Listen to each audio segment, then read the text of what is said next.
Hello everyone and welcome back to another video. This is the 10th episode of the story in which Naruto has gained knowledge of his heritage and of a bloodline thought extinct. He must now leave Konoha to master his new abilities and bring back the glory of the Uzumaki, and he will have the help of a 5th Kage of Kirigakure with a similar past. After watching, like, share and subscribe to the channel.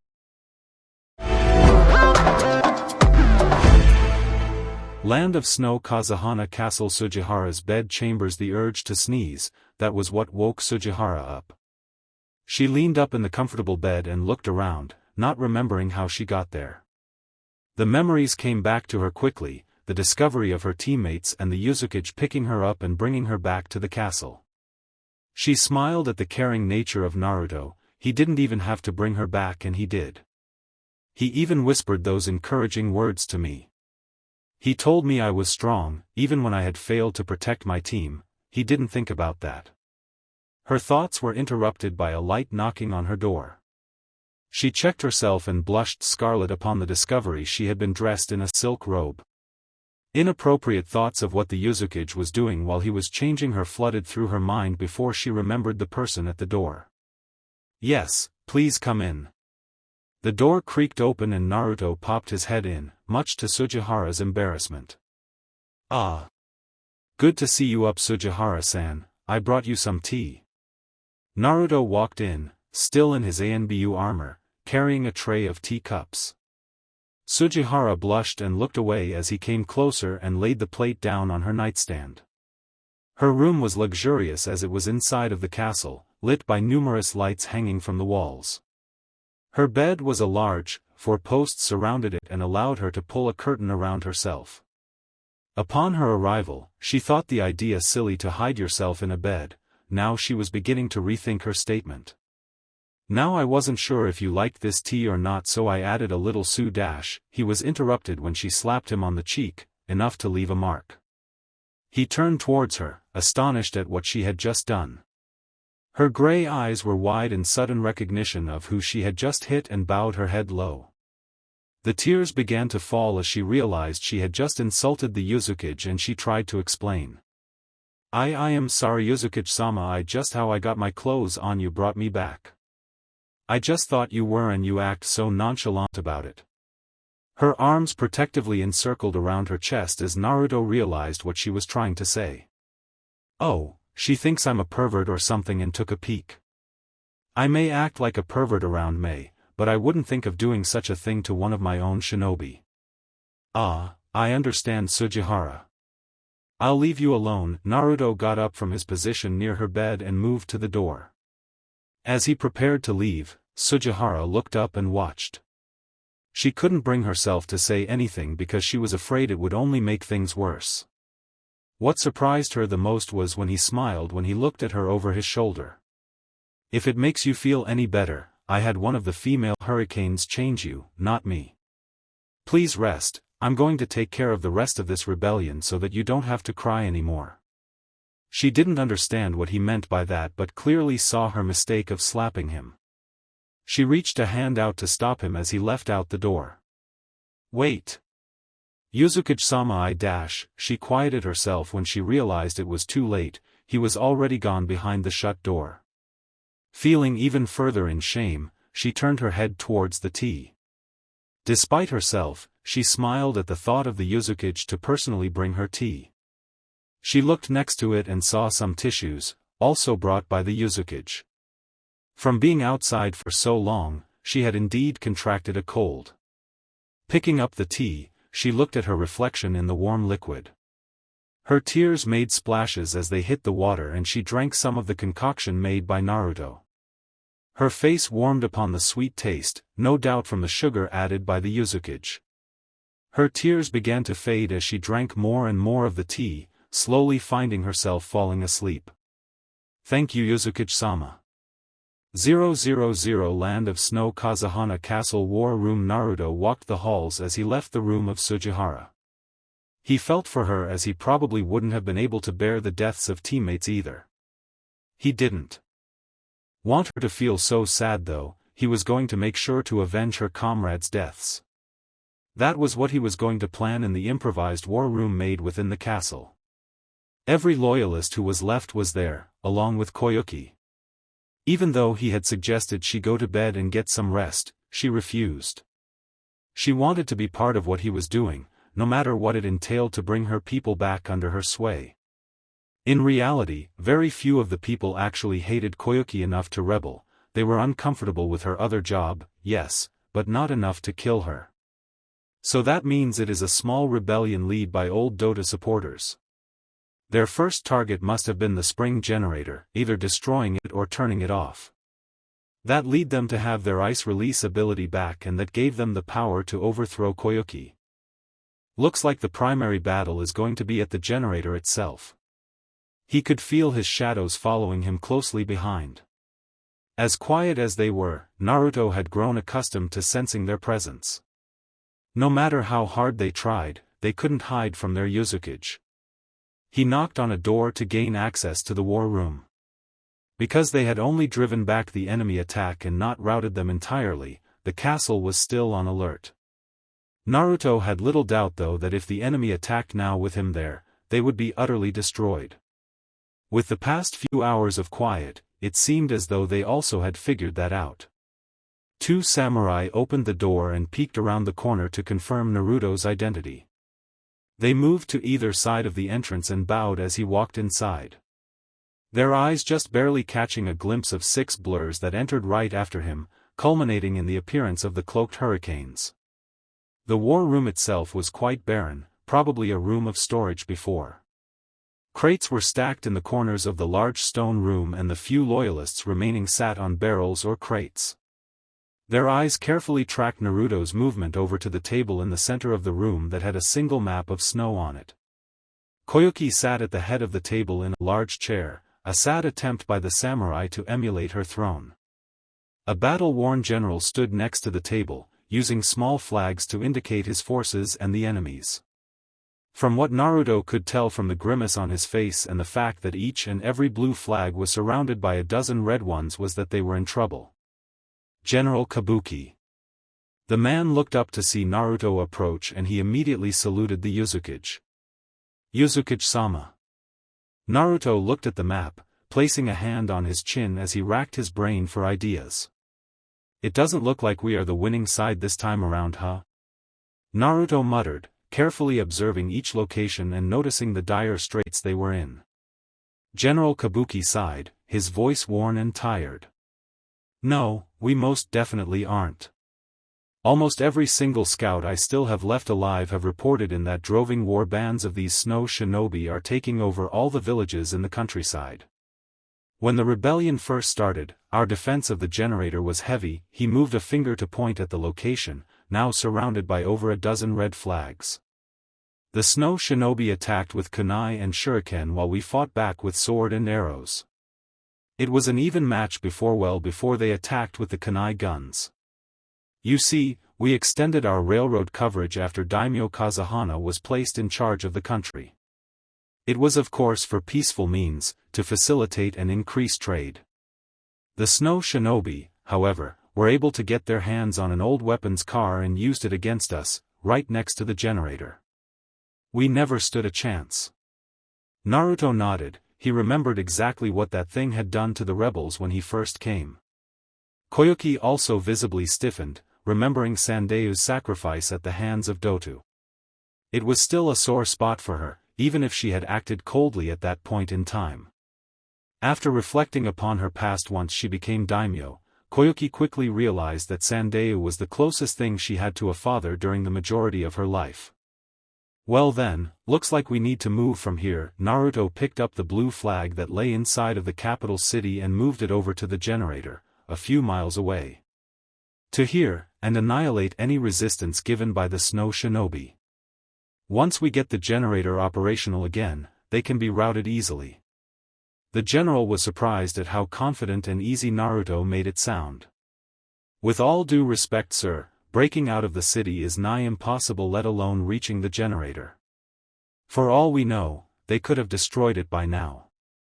We don't have the manpower to dash. Kabuki was cut off by a hand raised by Koyuki. She looked at Naruto. You must have confidence in the Uzumaki. He would not have come to help without an idea or the strength to get the job done. he never goes back on his word. Right, Naruto? Naruto smiled at the young woman, she still remembered his ninja way. That's right, I have a plan too. First though, Naruto swept a hand down onto the map and made all the red flags fall around the capital city. He smirked. We have to take down all the guys that still threaten this castle.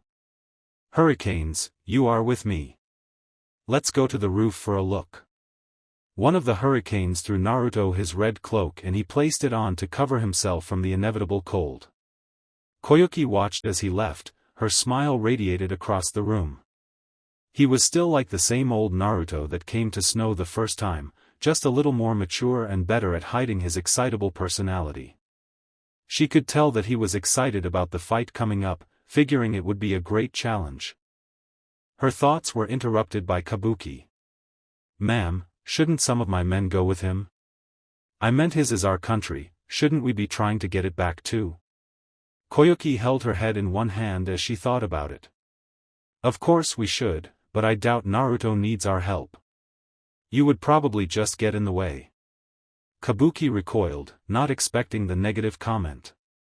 Naruto is in a league of his own, I dare say he could be the most powerful ninja alive. Koyuki whispered, a smile tugging at her lips. 000 Land of Snow Kazahana Castle Roof. Naruto and his men quickly got onto the roof and he prepared for his plan. He made a dozen shadow clones and ordered them all to take out their three-pronged kunai. The hurricanes just stood there as Naruto ushered his clones into position around the building's roof. Ranmaru, I need you to pinpoint the location of every single snow shinobi inside and around the capital. Uzumaki and Hyo, you guys will stay here and protect the Ranmaru as they do this. The men were shocked by his order's magnitude. What will you do, sir? One of them asked. I will fight the snow shinobi head-on with my technique, just make sure you find every single one of them. I'm going to kill every single one. They shifted uncomfortably from his tone, he was actually quite frightening. Yes, Uzumaki-sama.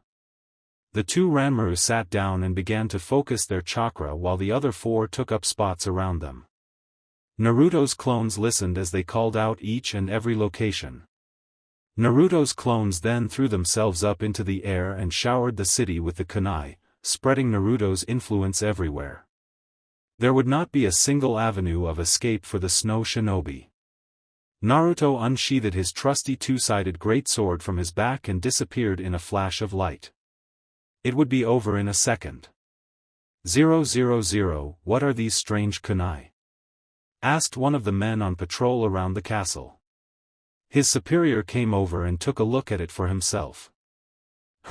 Dunno. Did anyone see where it came from? Well, I think it came from Dash. The man was interrupted when a loud gurgling sound was brought to their attention and they turned to face in its direction. They saw their leader, the one holding the kunai, now holding his throat in an attempt to stop the bleeding. There was no sign of the aggressor, but he couldn't have gone far. Out of a corner of their eyes a flash of light and a slash of steel was all that could be seen. They dropped like flies, unable to even utter a word of warning to the others. It did not matter though, there was no escape from the city. Kunai were spread everywhere, on roofs, through broken windows, on the street, lodged in bodies or armor. Naruto would find and finish them all, it was a mere token of payback for what they did to his men. Not once did Naruto feel pity for those he struck down, not once did he shed a tear for the traitors of spring. 000 Land of Waves to Zuna Lake. Almost there, the leader gasped out as he released the final dregs of demon chakra from his system into the scroll. Luckily, no one had arrived yet to interrupt them and they were able to almost complete the sealing. It had been exactly 2 days since they had arrived, the men had been forced to handle the elements unprotected. They sat, both in rain and sun, going through hand signs and taking overwhelming pain. It brought a source of pride for the beast tamers to think they could do what others couldn't. Suddenly, it was over. Their masks reverted back to blank husks and the scroll lit up with the kanji 4 contained. The leader quickly rolled up the scroll and slung it over his back. He did not like remaining in these woods without any backup. Let's move out. The 8 tamers dispersed, heading straight back to Yuzu. Only a few minutes later, the Konoha recovery squad arrived. They had asked the local populace where the lake's location was and only received angry glares and misdirection. Thanks to the locals, they were a day late behind schedule. Shizune and her team immediately got to work locating the beast while Kakashi's team stayed on shore. He looked around suspiciously as he had felt chakra sources nearby when they arrived. There was also a strong taint of demon chakra near where he stood, although it could have been from the lake. Still, it was odd for others to be out here near such a dangerous place. I think someone else may have gotten here first. Was it Akatsuki? Kakashi-sensei, what are we supposed to do? The scarecrow turned to look at Rock Lee, a member of his squad. We are to protect the sealing team, keep watch around the lake for trouble. Rock Lee looked out on the lake and saw Sakura dutifully performing the barrier technique. Tenten sighed as hearts appeared in his eyes and he sniffled in reverence to her beauty.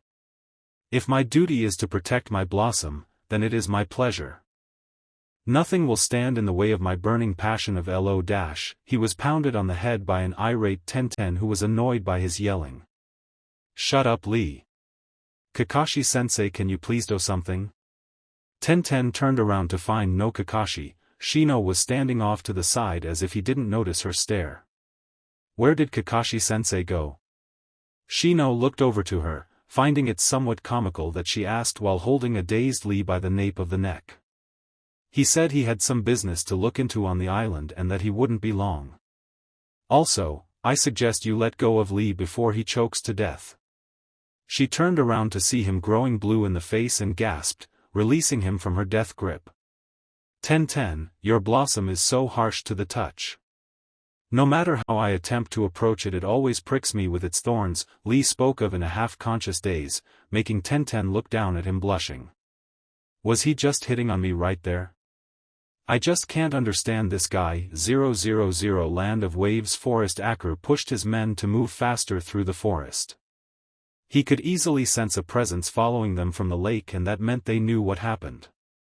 His men were exhausted and ineffective, but there was a chance that they could bluff the enemy into retreating.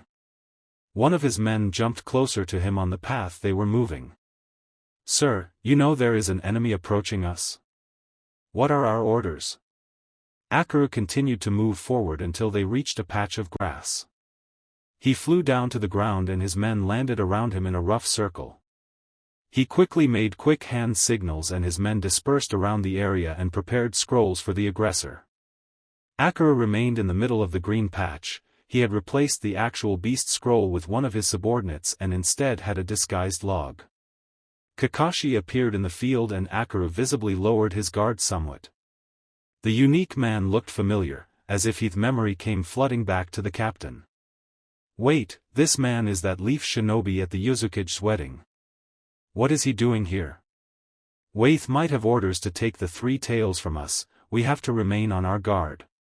How do you do, Konoha-san? May I ask why you are following us? Kakashi had his hands in his pockets and his Sharingan still hidden behind his headband. Kakashi shrugged as he nonchalantly looked around in the trees and sensed 7 other presences, although they cloaked themselves well. Yuzu Anbu, these guys are an interesting bunch. I suppose they already took the 3 tails and they are careful to see if I want it for the leaf. They are smart and cautious even in front of a potential ally. Naruto trained them well. I want to confirm that you have the 3 tails with you, is that true? Akira stiffened and Kakashi had his answer. He saw the beast tamer move for a scroll on his armor and held up a hand in defense, his eye in a crescent smile to act in a disarming fashion. Hey now, no need to go for hostilities. You may not be part of the 4-village alliance, but that doesn't make us enemies, does it? Akira wasn't convinced and scoffed at Kakashi's attempt at peace. This man is good. He has already sensed my men and he has a Sharingan underneath that damn headband. It would be great if we could take him down here, but combat isn't our forte, especially in our condition. Any village could want this tailed beast for its power. I doubt they would even be willing to tell the other villages that they have it in the first place. The Uzumaki told us to be wary of other villages' involvements, especially Konoha's. I have nothing to discuss with you either than to tell you to stop following us and allow us to get to Yuzu without your team's interference. Kakashi's eye went from a smile to a dead serious gaze into the hidden eyes of Akuru. You know, it's impolite to get rid of a guest like that. I know that Wave has some sort of alliance with Yuzu, but that doesn't mean I can't walk on this ground here. On orders from my Hokage, I should grab that tailed beast from you forcibly if I have to. Akuru tensed again and his men prepared their backup plan. We have orders from our Uzumaki as well, we will not be stopped even if we must defeat one of his old friends. The two continued in a standoffish fashion for a while, neither moving. What can you do? Kakashi started to say as he took his hand off of his kunai holster and placed it back in his pocket, inclining his head down to look at the ground. When you do not wish to fight but have orders from your leader to accomplish the objective no matter what, even if it means war. Do you listen to your leader or do you listen to your heart? Akuru thought the question was obvious, listen to your leader without question. You listen to the leader of your village, without question. Their wisdom is enough and their order is absolute, that is why we have ranking systems. Kakashi looked back up at Akuru and I smiled again. I'm sorry Anbu-san, the question actually was more to myself than to you. You know I would have answered the same as you back when I was young. Now that I'm older though I have a different outlook on that question. Would you like to hear it? Akuru eyed the man carefully but nodded anyway. I believe it's better to listen to your heart in such a delicate situation. Your leader is not always right and sometimes just one mistake can destroy a villager or a friendship. I lost almost everything when I was young, but the one thing that stuck with me was the strength I received from relying on my comrades. That is why. Kakashi's seriousness shocked Akuru as he listened enraptured by the man's heartfelt speech. I will not betray my comrade Naruto and attack you. I will no doubt be disciplined when I go home to Konoha, but if my decision saves us from war, I have done my job as a jonin. And his eyes took a more reverent look. Akuru was beginning to understand just what Kakashi was trying to say and felt the lesson resonate in his heart. His men were also very enraptured in the speech as Kakashi finished it. If my decision saves my friendship with Naruto that I treasure so dearly, well then I couldn't ask for more. Please be on your way Yuzu-san, I will keep my squads in the dark of our meeting. Akuru could only watch in astonishment as the Sharingan user left without another word. He scratched the back of his head and just watched the direction his chakra moved, farther and farther away from them. His men assembled around him and one of them handed him the real tailed beast scroll. Kakashi Hatakiha? Interesting guy. The Uzumaki made a good choice in befriending him, however he did that though and how he got the bond to be so deep he will never know. What does this mean, sir? Asked one of his men, to which Akuru chuckled. I think we just got permission to go back home. Let's go. 000 Land of Waves. Tazuna Lake Shizune and her squad had already given up on trying to find the tailed beast, it was as if it was completely missing. The two squads were now on shore waiting for Kakashi to come back. With little else to do, they were going to have to go home in failure. Our intel could have been off, right Shizune? Sakura suggested to her squad leader, only to hear her sigh in exasperation. I'm not so sure, Sakura, somehow I get the feeling someone got here first. The squads shifted uncomfortably, thinking of the possibility of Akatsuki nabbing another tailed beast when they could have stopped them. Now whatever could give you that idea? The group of shinobi turned to see Kakashi nonchalantly come out of a tree and give a little wave. Yo! Kakashi-sensei, where have you been? Sakura yelled in his ear, leading him to pick at it a little in mocking Sakura. Sorry, got lost on the road of life. By the way, I don't really think Akatsuki took the tailed beast. Our intel suggests they still didn't know of its location. Hinata coughed a little, bringing Kakashi to look at her in curiosity. Something to add, Hinata? She blushed at acknowledgement but nodded anyway, raising her voice slightly to be heard. What makes you say that, Kakashi-sensei? Kakashi scratched the back of his head in an attempt to think of something to say. I can't betray Naruto's trust. Booty don't really feel like being thrown in jail either. Let's just say I have a hunch that it is in a safe place. They looked at one another, everyone in confusion and not really buying it. Now come on, how about I treat you all to some food in town before we head back? Choji quickly jumped on that idea. Alright. Let's go, I can't wait to see the restaurants this place has got. Kakashi was thankful they had the Akamichi on the team. His announcement made everyone forget about his words before. Shizune eyed Kakashi suspiciously as he began to walk off with the rest of the squad. There was obviously something stressed in his story, something she couldn't put her finger on though. He turned to look at her, recognition crossing his face as he realized just what she was thinking. Coming, Shizune? She woke up and saw Kakashi lagging behind to wait for her. She blushed in embarrassment before running to catch up. Yes, Kakashi-san. I will have to speak with Lady Tsunade.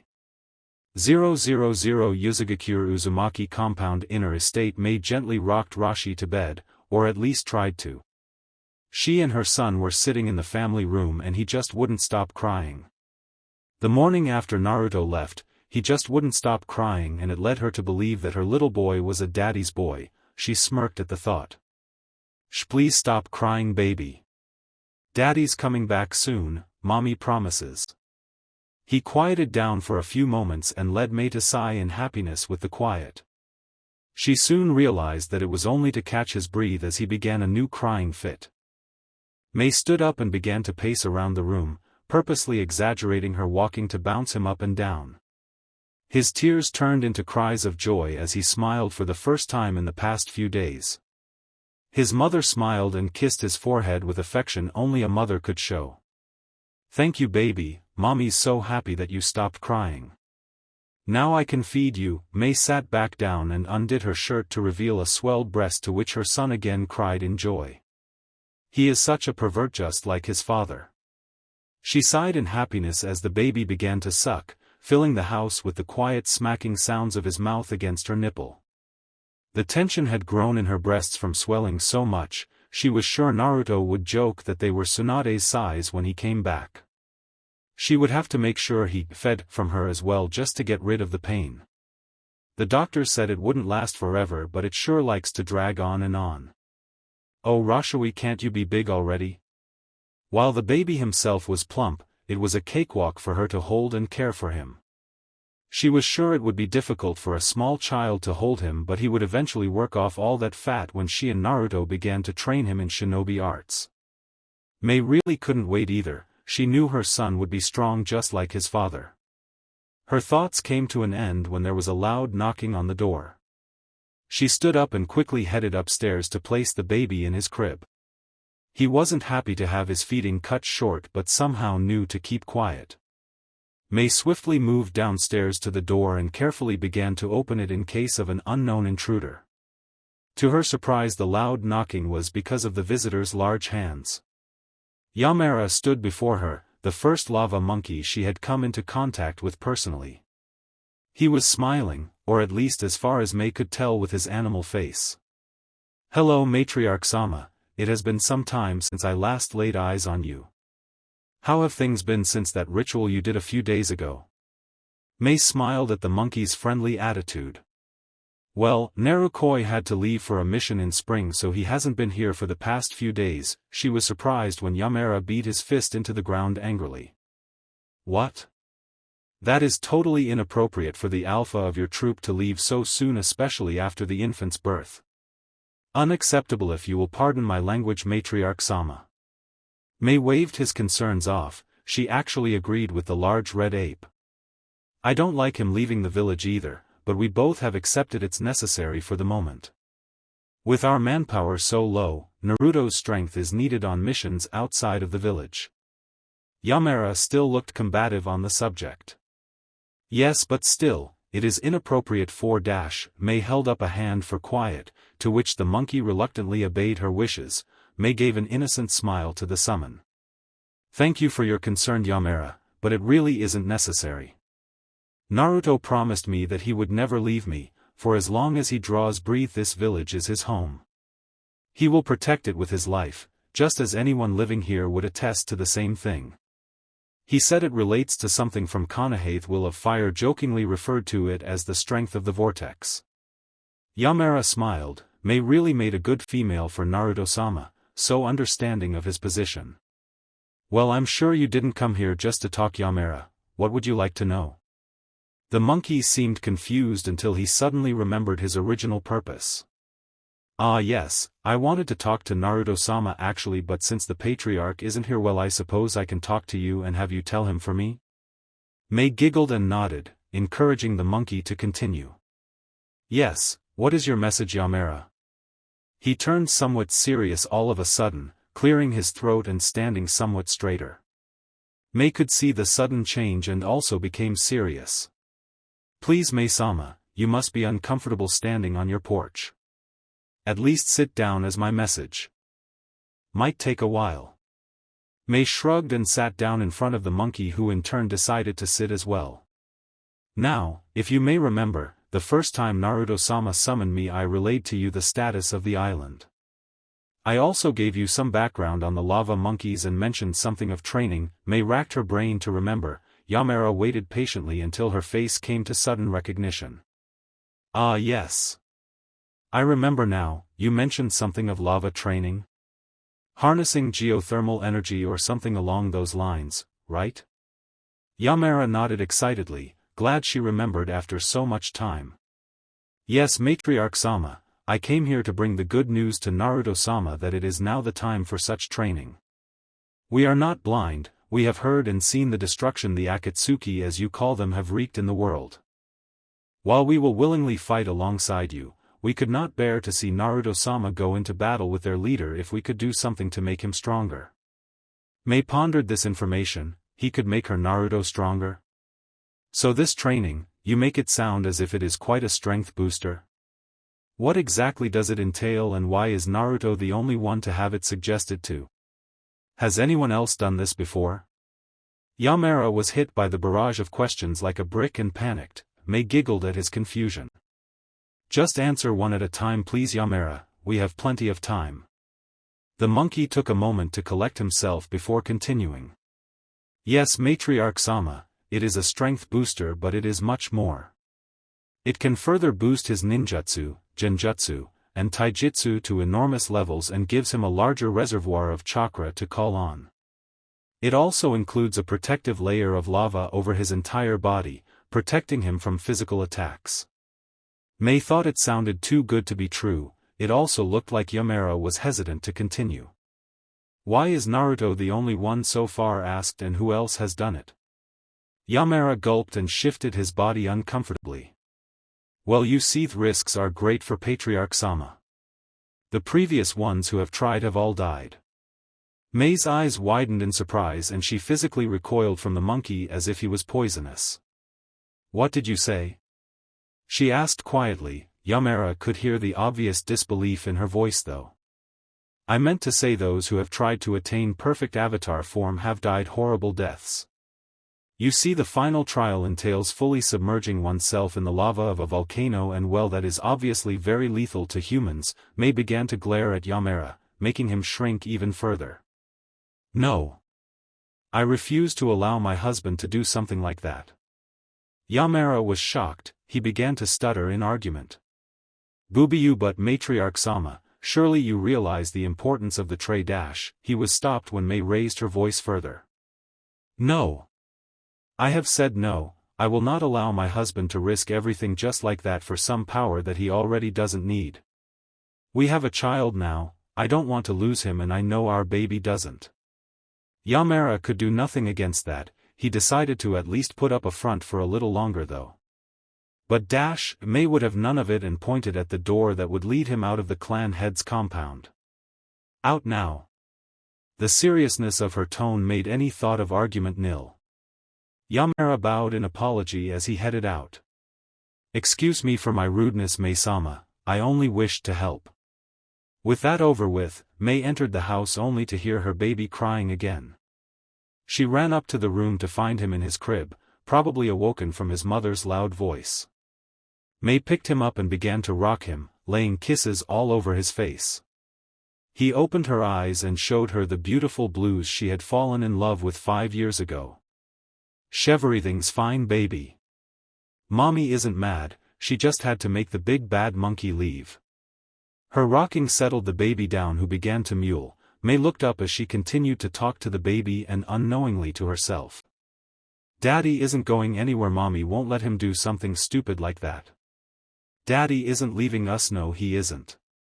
She knew Naruto would be combative, but she would stand her ground on this subject. Patriarch of the family be damned, the Uzumaki woman was not about to let her man die a needless death. 000 Land of Snow, outskirts of heat generator. Naruto had led his party over the stretch of snow to the generator with his strength and anger alone. He had not allowed anyone else to partake in the battle, only allowing himself to do the fighting. While the hurricanes were concerned, they had to admit the Uzumaki could make progress. He had already killed over 100 enemy shinobi and his kill count was continuing. It seemed as if his anger over losing men had consumed him, even though he still acted quite friendly to his men when he took a few minutes of break.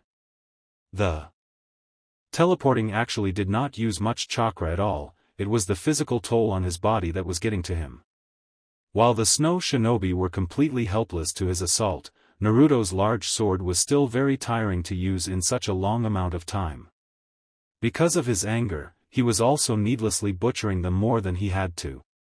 An extra swing here, cutting off the optional appendage there, it was too much for the Uzumaki to handle. "We're almost there, push forward." Naruto threw a kunai into the chest of one shinobi only to teleport into the group that had followed behind him. No survivors were left.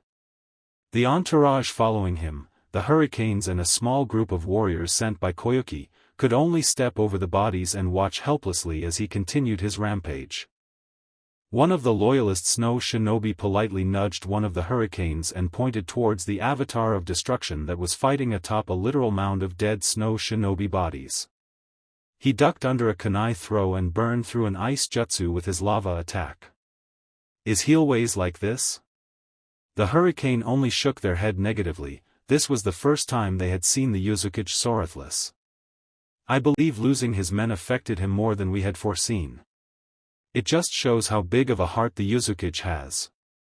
The snow shinobi merely nodded in agreement, absently fearing that the Uzumaki might confuse him as a traitor with his uniform on. As they approached the large pillars that surrounded the heat generator, they found that it was miraculously intact. It appeared as though the snow shinobi had merely shut it down, not destroyed it as they had at first thought. Naruto soon realized that the snow shinobi were either all dead or had begun to retreat as he struck down what seemed to be the last one. As he approached the generator, he felt a rumbling and began to sense chakra at his feet. His eyes widened in recognition as he remembered just where he had first seen this, back on his first visit to snow. He turned around to warn the unsuspecting others. "Get out of here. The enemy are using the railways." The Yuzu shinobi were confused, but the loyalist snow were not. They quickly began to run uphill to escape the coming attack. The hurricanes quickly followed suit, leaving Naruto as the only one standing on the tracks. He saw a tunnel, hollowed out from ice making up a mountain, illuminated by an oncoming train. He bit his thumb and went through the summoning hand signs, calling on a massive amount of chakra to come forth. Summoning technique. A large puff of smoke, something akin to Gamabunta's size, appeared to Naruto's side. He looked up in wonder as the smoke disappeared to find a three-tailed lava monkey. Its tail swished around in confusion and its back was covered in crimson fur, showing its place as a dominant troop member. "Who has summoned me?" Naruto quickly ran up its arm and stood on top of the lava monkey's head. At first, the monkey was annoyed that some human just nonchalantly ran up on his head. Upon looking up and seeing the face of the human though, his demeanor quickly changed to that of a respectful one. "Uzumaki-sama, it is good to see you. What have you summoned the boss monkey, Yokio, for?" Naruto pointed towards the ice tunnel where the train was beginning to emerge. On its present course it would run straight into the lava monkey's feet. I want your help taking that thing out. Yokio looked down at the diminutive human machine and chuckled. The monkey cracked his knuckles and stood at the ready. As you wish, Uzumaki-sama. The monkey picked up the lead train car and threw it onto the ground, permanently derailing that ride for the traders. The monkey looked ready to squash each car with its foot when Naruto stopped it with a stressed cry. No, don't. They might attempt to blow up the train or something if you try something like that. Let's finish it off from a distance. Yokio seemed to take it into consideration before deviously smirking. I like the way you think, Patriarch-sama. They both went through simultaneous hand signs before launching a sheet of lava over the entire train. Lava release, melting apparition wave. The lava covered the entire train and began to melt the entire train and its occupants. Naruto could not hear their cries from his elevation and did not care to. He instead just sat there on Yokio's head, watching the destruction with a sharp glare. As the attack dissipated and the train was nothing but ash, Naruto jumped off the monkey's head and headed down to the generator around the large mirrored pillars. Yokio remained as the others came down from uphill and stood near the Uzumaki. Naruto attempted to turn it on by turning the key that Koyuki had at one point worn around her neck. His eyes widened in surprise when the key broke, lodging what was left of the stone inside of the key permanently.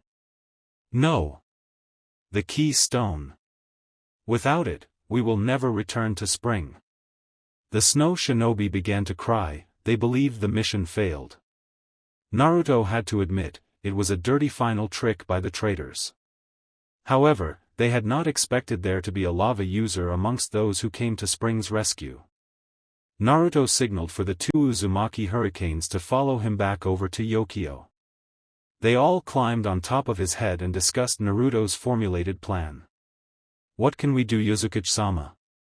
They asked, wanting to do whatever they could to help.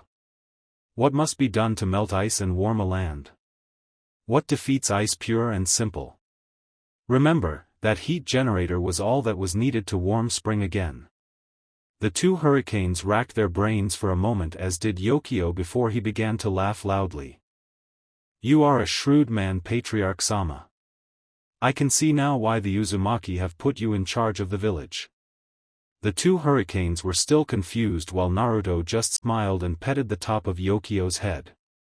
Thank you, Yokio, I'm glad you can see the beauty in simplicity. What are you planning to do, Uzumaki-sama? Naruto smirked as he explained. We will pool our chakra together and create a large volcano here at the center of snow.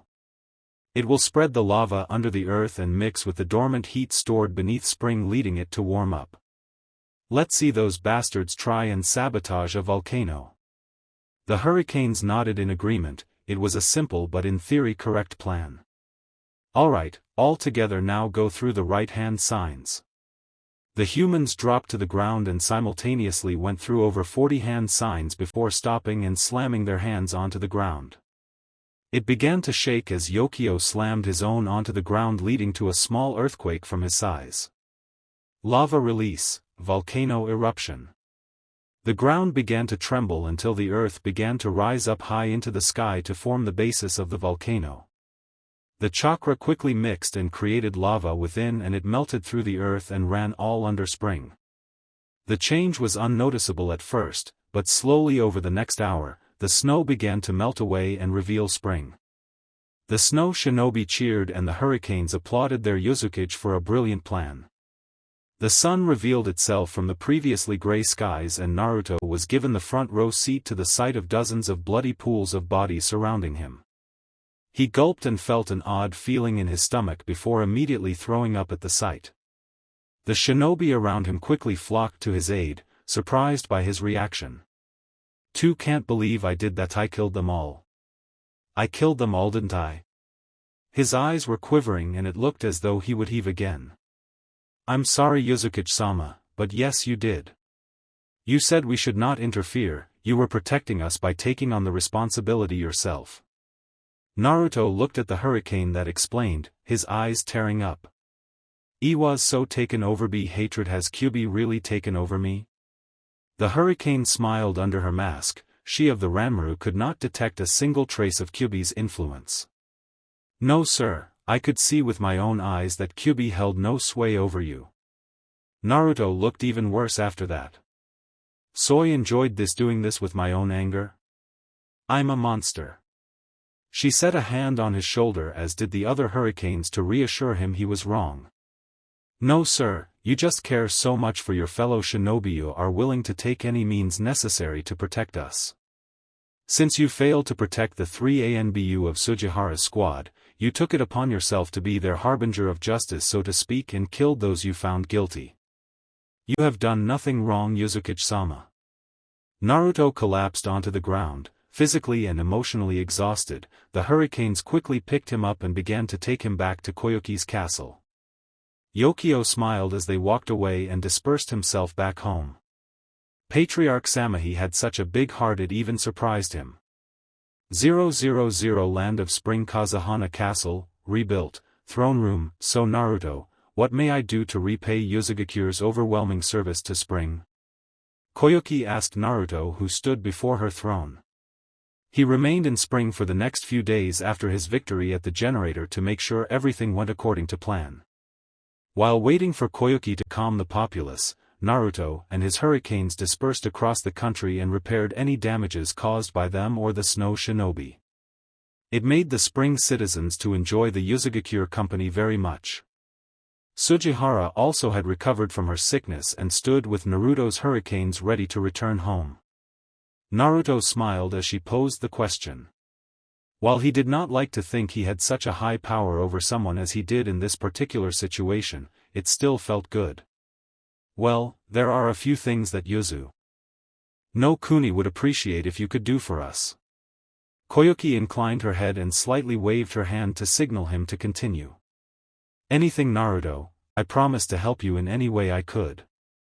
Naruto kept his smile as he explained their top needs. I seem to remember your country produced chakra armor. Would you still happen to have the schematics for the design? It would be much appreciated if we could work with you and set up a trading contract for it. Also, your country is highly industrialized and I wish to know if I could borrow some of your engineers to come to my own country and help us incorporate technology into our city. Last but not least, I wish to expand the Yuzu presence here and establish a permanent recruiting center for shinobi here. It will be similar to a hidden village except it will be smaller and the shinobi will only come to Uzumaki for advanced training if they wish. Think of it as your own personal defense force dedicated to you by Yuzu. Koyuki seemed to think over the terms for a few moments while her flustered advisors were about to talk her into saying no. Done, and done. I actually was going to ask something similar to your third term anyway, so I'm glad it worked out. Please feel free to come visit us sometime here in Spring Naruto. We already named that volcano after you. Before you know it you will be the talk of all of Spring. Naruto smiled as he placed his cloak back on and covered his face with the hood. I'll look forward to it Koyuki-chan. See ya.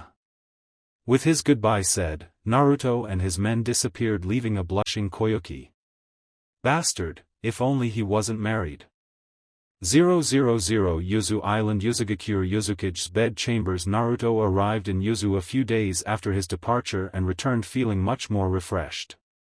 He was actually quite homesick and wanted to see his family after being gone for more than a week. He had received the news from Akira that the capture had been successful, in no small thanks to Kakashi Hatake. He stored the 3 tails inside the old vault he had found his Kage robes in, thinking it the safest place for such a delicate treasure. Upon his return, Mei had been ecstatic. There was something off about her though, Naruto sensed. She seemed tense after something as if an argument went on. He couldn't put his finger on it specifically though. Right now, Naruto sat at his desk within their bed chambers. His wife was busy putting on her nightgown and he was in only his boxers. Their baby was sound asleep and all that was left to do was to go to bed themselves. Naruto was contemplating the future war against Akatsuki while Mei continued to fret over Naruto discovering what she kept from him. She had cried many times when he was away, arguing with herself on whether she should let him know or not. In the end, she decided she would not tell him, and if he did find out, she would personally forbid him from following through on it. The tense atmosphere between them was mainly emanated from Mei though. Her awkwardness was slowly pushing Naruto away and her cheerful personality was riddled with guilt over lying to her husband. He decided to get into bed without her and lay there, waiting for her to come out. When she exited, Naruto smiled at her chosen attire. It was a short, provocative night dress that revealed all of her legs and almost all of her cleavage. She laid down with a mask of happiness that Naruto immediately recognized but played off as nothing. He ran his hands up and down her arm, sensuously rubbing her arms in an attempt to entice her into sex. Mei was not in the mood though. For the first time in their relationship, her stress was too much to think about. Naruto did not seem to take the hint and Mei rolled over and whispered good night. "I'm sorry Naruto, but I don't feel like it tonight." Naruto was surprised, no, shocked at her response. Not once had they been like this. He had to truly wonder what had happened while he was gone. He knew better than to approach Mei when she was in such a mood though, rolling over himself to face in the opposite direction. "Alright then, good night." He immediately fell asleep, albeit troubled with the situation. Mei had lied when she said she was asleep and rolled over to look at him. This was the first time he had not wrapped his arms around her. She felt so lonely. She regretfully reminded herself though that it was mainly her fault, being so Uzumaki stubborn over something like this. It took all her willpower to remind her just why she was acting this way and ended up crying herself to sleep. "I'm sorry Naruto, but this has to be done. I don't like it either but if I don't want to lose you then I have to stay strong." 000 Kirigakure secret meeting room. So, the Snow Rebellion was a failure? Madara asked rhetorically. Having already heard Zetsu's report. The spy grimaced at his failure and how Madara blatantly pointed it out. "Yes sir, I was able to incite a rebellion amongst the populace but the Uzumaki himself came to the daimyo's rescue. He was able to completely crush them single-handed and brought heat back to them even after I broke the dam generator. I failed sir." Madara shifted in his chair a bit, pondering out loud his thoughts. Naruto Uzumaki huh? What a pest. Let's just hope Sasuke and Kisame accomplish their objectives. Konohagakure Streets, District A is clear, over. A voice crackled over a transceiver, a status report for the superior officers in charge of overseeing the delicate operation. District B, thinning out over here. District C, main procession has arrived. The people are quiet, recommend moving the subject now, it's the shortest distance to the court. The captain grunted, weighing his options. Sure, it was the shortest route, but the people were centering around this area as soon as they caught wind of what was going on. If they walked the prisoner in, it would be hell with the chaotic crowds. "Sir? Do we have permission to move the subject through District C to reach the Hokage building?" The man sighed and reached for the mic under his mask, tapping it to speak. "Roger that, Squads 1 to 3 will take the flanks and hold back the crowds while Squad 4 walks the prisoner through. Squads 5 and 6 will take rooftop duty, watch the crowds for anything suspicious and always stay in the lead." The man stood up from his seat within an armored carriage, his men followed suit. His cloak was white, signifying his superior rank over his 3 men of black cloaks. Their animal masks signified their place as the elite of Konoha, the ANBU. The room was dark, only small slits where the armor did not cover allowed the early evening sunset to flow through, casting an orange light on them. With them was one man, chained to the floor of the small sitting room where they stood. He was wearing a white straitjacket, the sleeves unhooked only to allow his arms to be chained to the floor. Instead of his usual leaf headband covering his Sharingan, a special black eye patch was hanging over it to prevent chakra from escaping. The one amenity they allowed him to have was keeping his usual blue face mask, it covered his sullen, gloomy frown. Kakashi sighed lightly as the carriage transporting him to his trial stopped, making the ANBU move to either side of him. They went through a few seals and his bindings were released only for 2 of them to quickly hook his arms back into locking positions on his chest. They gave him a somewhat preferential treatment, seeing as how he was once in ANBU himself. "Kakashi-senpai, are you ready?" Kakashi had long since signed his own fate, he was prepared to face the consequences. "Yes Tenzo, let's get this over with. I want to see what they really think of me. A traitor? Martyr? Believer in peace? It doesn't matter anymore though." Yamato cringed at how broken Kakashi acted. He had lost hope in Konoha, just as Tenzo was beginning to feel. He nodded regardless and indicated for two men to hold Kakashi on either side of him while he and another walk in front and back. As they moved in position, he requested another report from the men stationed outside. "Squads 1 through 3 in position." Outside the armored carrier, over a dozen ANBU and Jonin were holding back at the rowdy and chaotic crowds. "Squads 5 and 6 in position. Ready on your go." The 8 ANBU he had ordered on the rooftops remained hidden, their shadows bathed in the sunset. "Roger, we are opening the casket." Yamato gripped the door and pulled hard to move the steel-armored vehicle. As soon as the door was open, Yamato was met with screams from the crowd and the occasional object thrown at the vehicle. He waved over his shoulder to indicate them to move forward and he dropped to the ground along the short dirt street. If one looked from where he was standing, they could easily make out the large red Hokage building. Kakashi was gently pushed out of the transport and looked into the eyes of the crowd, hoping to see someone he knew. The majority of the jeers came from the civilian population while many of the shinobi looked equally disgusted with him. He couldn't see Sakura, however, he could see Asuma and Kurenai in the crowds. Their faces were indifferent, but he could see just how much they thought him a fool. "I suppose that no one will ever understand. Let's move out." The two began to push him along the dirt path. With little else to do, Kakashi subjected himself to their verbal attacks. "You traitor! How could you do something like this to Konoha? Who the hell do you think you are? You're just like your useless father." That one hit Kakashi right in his heart. He didn't know who said it, but it was enough. A tear fell from the man's eyes as he reflected on his father. In the end, he learned his father's lesson the hard way by losing Obito, yet he was never able to forgive his father because of his death. Now to see the people comparing him to his father, it was too much to bear. "Taicho, we are halfway there. The Hokage and her retinue are waiting at the entrance." The rooftop squads reported in their location. "Roger that, keep your eyes on the crowd, I'm expecting someone to try something." "Roger." Kakashi's revealed eye was dull, it had lost all of its hope. He already knew he was a dead man walking, the Hokage would be overtaken by her counselors. With their militant ways, they would order him executed for what he had done. "I hope Naruto makes use of what I was able to give him, if he doesn't, then all this was for nothing." As Kakashi approached the Hokage tower, the activity became more frenzied as more people tried to steal a peek at the criminal. A few objects were thrown at him, immediately batted away by the flanking ANBU.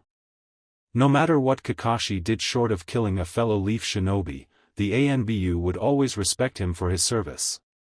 "Sir, I think I see someone in the crowd moving towards the subject. We may have a problem here." Yamato stopped walking and began to look around for the attacker. "I don't see him, what does he look like?" The ANBU looked around, weary of the danger presented. "There he is. It's a boy, he is running down the street." Yamato looked and finally saw the would-be assassin, a genin with a kunai. The ANBU went through hand signs and captured the boy with a wooden pillar. It wrapped around his stomach and held his arms in place.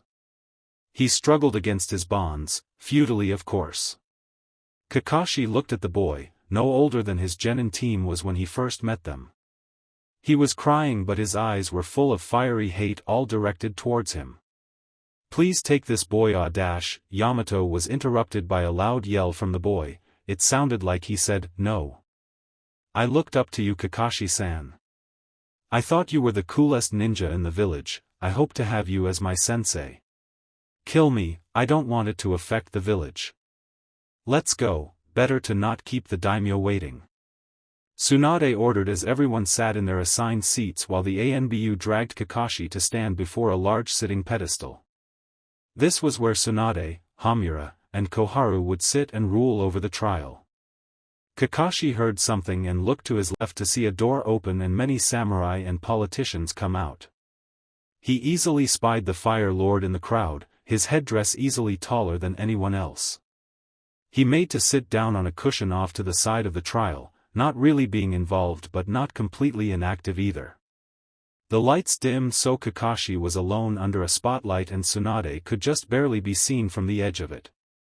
The blonde woman was not happy, of course. This was something Kakashi was suspecting. It was obvious she was very disappointed in him, as was the rest of the village.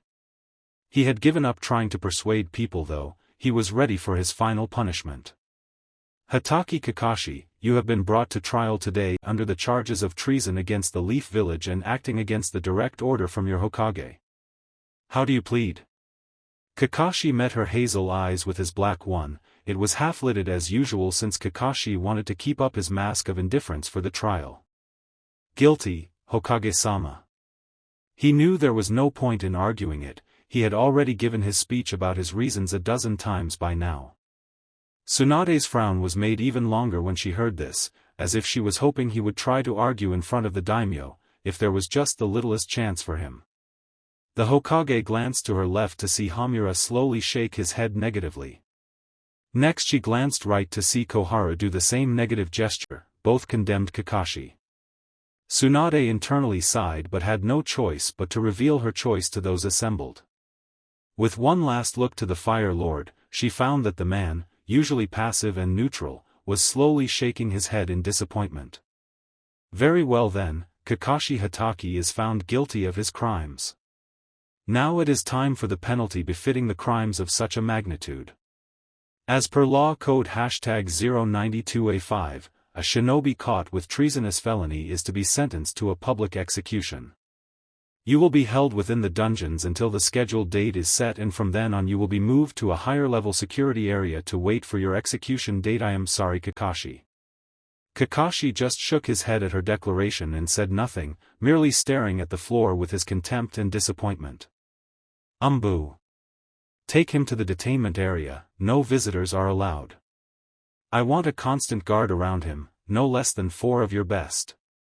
Tsunade ordered, making the special forces present jump into action and salute. Yes, ma'am. Right. The 2 men who had been moving him returned and entered the spotlight where Kakashi stood. With it being the only light on still, they dragged him into the darkness to not be seen again by those in the room. By the time the lights were brought on, all Black Ops were gone and Kakashi was gone as well. Sakura wiped a tear from her eye and Tsunade seemed to wobble every other step she took as she left. The Fire Lord sighed and got up, followed closely by his escorts. He had expected the son of the White Fang to deny the charges. The man had believed that Kakashi was innocent. To say he was surprised, and to an extent disappointed, was an understatement. He wondered if the man's father would be supportive or spiteful. We lose another great hero in throes of war. First our Jinchuriki willingly leaves us, next a Sannin disappears, and now this. What else could go wrong for Konoha? 000 Uzumaki Uzumaki compound inner estate. Naruto was still in his home, running late for his duty at the Uzukage Tower. He had not slept well the night before as he had unfortunately been stressing over the tension between him and his wife. May had yet to say anything major to him other than the necessary small talk. It was as if she was on autopilot. Naruto didn't like it, but he knew better than to push May. If she wanted to speak to him about something, she would speak to him about it when she was ready. Gotta go, Naruto chanted to himself as he hurriedly placed his robes over his Jonin garb and grabbed the hat on his way out of the bedroom. Coming out of his room, the blonde Kage maneuvered himself down the stairs and walked into the kitchen area. May was nowhere to be found, probably sitting outside with the baby. He opened the refrigerator and found some ramen that he could quickly make. He began to heat up the water and prepare the noodles while he mentally drooled over the sweet aroma. That was one great thing we got out of our trade contracts with the other nations. We can finally import ramen. It was hell to live in. Kirigakure without this stuff, Yuzu is definitely a paradise in comparison. Naruto grabbed some chopsticks after the few minutes wait and dug into his pork ramen, savoring the flavor. He was seated at the island counter of his kitchen area where both the dining room and kitchen interlocked. The bodyguards assigned to him were sticking to the shadows this morning, a subtle change to their usual tactics. I guess the tension has gotten to them as well. I really hope it all blows over soon. I really don't feel as happy as my usual self with Mei and her moody attitude. It hasn't been this bad since Rashi was first found out about. I thought I was going to lose my head a dozen times back then. Uzumaki-sama, shouldn't you be going soon? Naruto sighed and looked over his shoulder to find one of the hurricanes revealing themselves to him. Yeah, I guess I'm just thinking a little too much. Naruto got up from his seat and threw the container of ramen away. He adjusted his hat and made it so that he could still see while keeping the sun's glare from his face. He and his 6 shadows left the house to find Mei sitting on a bench on the porch. She noticed him and waved goodbye before going back to rocking Rashi. He noticed the nice breeze and figured it was good for them both to get a little sun on such a nice day. Goodbye, Mei. I shouldn't be too long today, so maybe we can do something fun when I get off. Naruto suggested to the redhead, only to have her shake her head. Don't worry about me, Naruto, just focus on your work. We need a strong leader right now more than ever. Don't think about taking off a little early just to be with me. I won't have any of that. She warned, causing the Kage to frown. But Mei, we really should have a little time to ourselves. Besides, I really think we should talk. He was interrupted by Mei, who obviously didn't want the conversation to go any farther. Aren't you late, Uzumaki-sama? You really should get going. Rashi and I aren't going anywhere, so you don't have to worry. Naruto sighed and nodded, leaving the two while his bodyguards followed him out of the inner compound and into the main Uzumaki clan housing district. Naruto turned around to see the gate close and he immediately became serious. His bodyguards felt his chakra pulse and suddenly a squad of black ops were kneeling before him in the middle of the street. Naruto observed the umbu he had requested, nodding to himself in confidence with them. The leader, a woman with fiery red hair and the mask of a wild cat, looked up at him with hidden eyes. Yes, Uzumaki-sama? Naruto smiled as he saw Sugihara was already back on the job even after the painful loss of her teammates. Cat, your squad has a special mission from me today. Usually I would have my hurricanes do it, but I want them with me for now. The umbu looked amongst each other, wondering what could be so important that he would allow them the honor of doing it. Anything, Shodai-sama, we will complete your mission flawlessly. Just tell us the details. Naruto tipped his hat to a passerby in respect as they were watching the interaction before turning back to Sugihara. I want you to keep an eye on my wife and child for the day.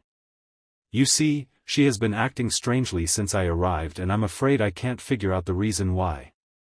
Don't bother interacting or showing yourself to her, only do so if she is in danger of any kind. Just observe and alert me of anything wrong, understood? Sugihara was surprised the Kage was actually considering doubting his wife of her loyalty, but she could not argue with the matriarch's strange twist in behavior. Also, I want you to ask around the compound and see if you can't find out if anything strange happened while we were in snow. If I can find out something like that, I'm sure I can get everything squared away.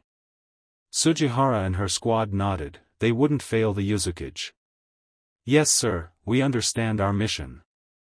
Consider it done. Naruto smiled at how reliable the squad leader was and nodded. I also would like to apologize in advance now since I'm bothering you all with my personal problems. I'm just worried is all. Please take good care of them while I'm gone. Naruto and his men disappeared, leaving Sugihara's squad to disperse and take up positions around the inner estate. Mei had watched Naruto go, with little spoken except for a few harsh parting words. She again berated herself for her unnecessary way of speaking but couldn't take anything back. It was only a matter of time, she told herself, until Naruto found out what she was keeping from him. There was no doubt the monkeys would get into contact with him somehow and then Mei would be seen as the evil one for keeping it from him. What else can I do though? Naruto is so stubborn about everything he does, and at the same time, he is always concerned with his family's well-being. Maybe if I told him first, it would be better. Later today then, I'll go visit him in the tower. Mei thought to herself, glad she was actually taking the first step in working out the problem. She realized that Naruto was afraid of her changed personality. In reality, she couldn't really blame him. In retrospect, she had always been quite chipper when around him. It was his aura of happiness of course that really led her to act that way, but now that he had grown up some, his maturity brought out a new light in her as well. She now felt as if she could speak freely of the world and its problems to Naruto and receive an accurate and thought-out reply from him. Really, all she wanted was for her and Naruto to live happily, but with his level of smarts, there was bound to be conflicts between them with differing opinions. He of course would think that the training would be beneficial and throw caution to the wind with the dangers. That is something I cannot stand. I have already lost so much, I don't want to lose him too. Right now though, I am only hurting the both of us by keeping the problem secret. I would actually be happier if we were at least yelling at each other, at least we would be speaking. Mei suddenly felt four presences take up spots around her and she tensed. Looking around with the naked eye, she could see nothing. Of course, being a Kage-level shinobi and once the Mizukage, Mei was not to be outsmarted by the novices. Feeling for the chakra sources, Mei could make out the location of the first two while the others were too far away for her relatively weak sensor abilities. Black Ops, Naruto must have sent them. Why would he do that though? Has my acting really gotten him that concerned? I didn't really feel that well. She suddenly thought as she stood up and took Rashi into the house. Sujihara had seen how the woman had tensed when they moved into position and knew they were discovered. It was a tough job to spy on someone in the first place, when they were once a Kage, all but impossible. The captain wasn't fazed though, as long as they didn't interfere with her routine, she felt as though the matriarch wouldn't mind. I'm beginning to wonder though if Naruto was expecting something to really happen. I had better keep my eyes peeled. The other member of her team that was on watch duty, a young man with a wolf mask and gray hair, looked at her from his vantage point, a tree. Sujihara had chosen to cloak herself with a simple light-bending technique and was crouched on the wall of the inner estate. She uncloaked for a moment to wave a finger at the house and then disappeared again when he nodded. The Mizukage may not like it, but Sujihara wasn't going to give up that easily. 000 Uzumaki Uzumaki Compound Team 3 Jakaru and Kame, so what are we supposed to be doing again? One of the asked his partner with the turtle mask, curious of what their mission was. His partner sighed, bringing a hand to his mask's forehead in frustration. He asked himself why he was partnered with such a person but filed it away for later, instead focusing on the mission given to them by the Uzumaki. Didn't you listen to the Uzumaki? He wants us to interrogate speak to. The man flinched by the sudden reproach by his partner. The jackal mask chuckled. You spend too much time with the interrogation corps. The Uzumaki asked us to interview the citizens, not torture them. The turtle mask recoiled again and had his anger spike a bit in annoyance. So you knew what he said anyway? Then why would you ask me? He hissed as they approached one of the houses nearby the inner compound. Because it's funny to get you riled up.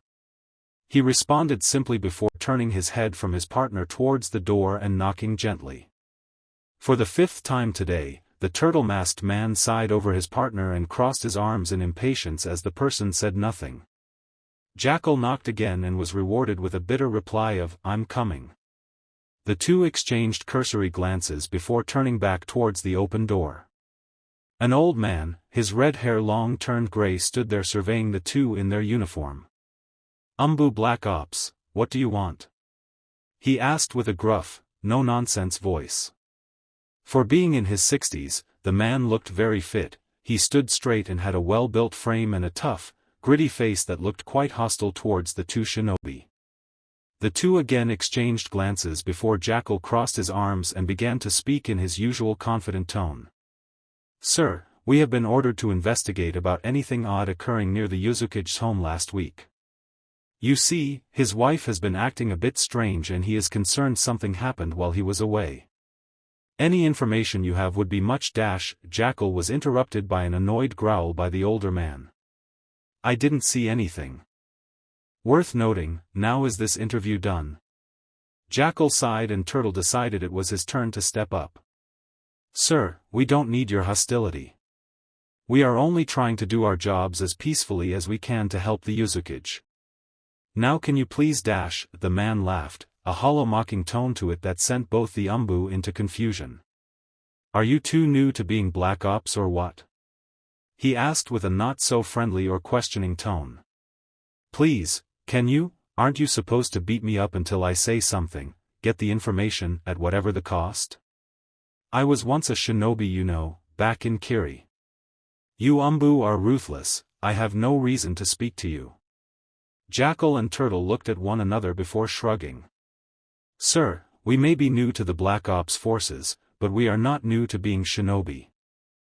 We both respect you for once being a ninja yourself, so surely you can understand why we don't wish to act in such a way that could be viewed as harsh when we don't need to.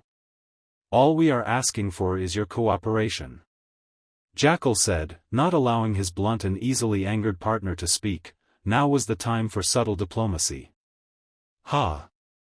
You can think of me as an old bastard with a grudge, but whenever I see an animal mask, I want to spit on its wearer.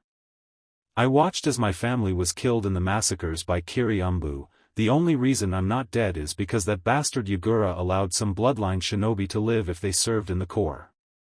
So please, excuse if I'm impolite to say that I don't want to speak to you. Turtle was about to explode. He took a threatening step towards the man as he breathed heavily. He smirked. So it is true, you feel angry, don't you? Want to hit me, knowing that the Uzukage wouldn't do a damn thing about it? Just when Jackal thought the man would continue to pick fun at his partner even more, Turtle surprised them both by taking off his mask and revealing his annoyed face. You see this? He pointed to his face, at first confusing his partner and the man in front of him. As you can see, we Umbu aren't just animal masks or cold killers. We have faces and we have names, and I think my partner and I would appreciate if you would at least show us the respect of a human being to another. Now are you going to help or should we just speak to your neighbor? The man recoiled and Jackal thought that Turtle may have pushed him a bit far. They were both surprised when the man smiled, a real smile. Well, I guess Yuzu's shinobi have some backbone. At least you are willing to show me your face. Those bastards in Kiri were able to hide their emotions behind those masks as if they weren't the real murderers. Take them off and go back to your family as an innocent man. Yeah, right. I respect you, kid, that took a lot of guts. Jackal uncrossed his arms and pressed the man for the real reason they were there. So, did anything unusual happen last week? The man brought a hand to his chin in thought before he suddenly remembered something. Oh yes. A lava monkey came through here and entered the compound. You could hear his heavy footfalls a mile away. The two Black Ops looked at one another and nodded. Thank you, sir. That was all we needed to know. The two disappeared and the man watched their blurs head for the main house of the compound. Maybe it's time I finally let go of the old grudge. Maybe, just maybe, Yuzu's got something different than Kiri ever did. A heart maybe? 000 Uzumaki compound inner estate, I see, so are you sure? Sujihara asked the two Umbu after they gave her their report. Yes, ma'am, I don't see any reason why he would lie to us. Turtle noted and Jackal just nodded. Cat took a moment to think and Jackal took the time to ask her something. So how's your job coming along, Captain? Sujihara looked up and then sighed, hiking a thumb over her shoulder to a window where they could see Mei with the child on a couch. She knows we are watching her, so nothing really is new. I'm afraid that if the Uzukage expected to learn something by watching her, it isn't going to happen, not today at least. It would probably be best if you two headed out immediately and reported your findings to the Uzukage himself. Once you are done, come back here and join with us in watching. The two nodded and leaped out of the tree where the captain and her subordinate were watching. White, is she really going ton ice? She turned her attention back to her partner and found him leaning forward. She looked to see May undoing her uniform to breastfeed the baby and realized that Snake was a pervert. You idiot! She slapped the back of his head and he fell to the ground with a dull thump. His fall kicked up dirt and made his face ache from slamming into his mask. 000 May smirked as the umbu was slapped out of the tree and fixed her shirt back to normal. She had already fed Rashi before Naruto left. She had been bidding on one of them being a pervert. Looks like she was right, and she got a little giggle out of it too. Rashi, seeing his mother laugh, also began to chuckle, and they both shared a little laugh at the expense of the umbu. 000 Uzumaki Tower. Naruto soon arrived at his building and received the latest stack of papers to read over. His secretary, a kind girl from the Hyo clan with long flowing black hair, was nice enough to bring them up to him personally. He thanked her graciously, knowing the long walk it could be for civilians. Let's see here, looks like the council wishes to adjust tariffs with some independent cities within Fire Country. Approved. I don't see why not, considering they are taking a big risk by trading with us. Naruto said to himself with a nod as he grabbed his stamp and slammed it down onto the paper. What's next? This is the ordinance I requested. Looks like it passed, just need my signature for final verification. Naruto was speaking of his History for All edict that made sure all teachers would equally include each major and minor clan's history within the school curriculum. Just because they lived in the land of the Uzumaki did not mean that the Hyo and Ranmaru had to forget their traditions and past. They deserved to be known and heard just as much as the history of the Uzumaki. Best part was that I wasn't even pressured by the clan heads. I'm sure they will be happy to find this out. Naruto took out his pen and wrote his name at the bottom of the small form, declaring the law into effect. Naruto continued like this for another half an hour, just absently reading over the papers and approving or denying them depending on his own views.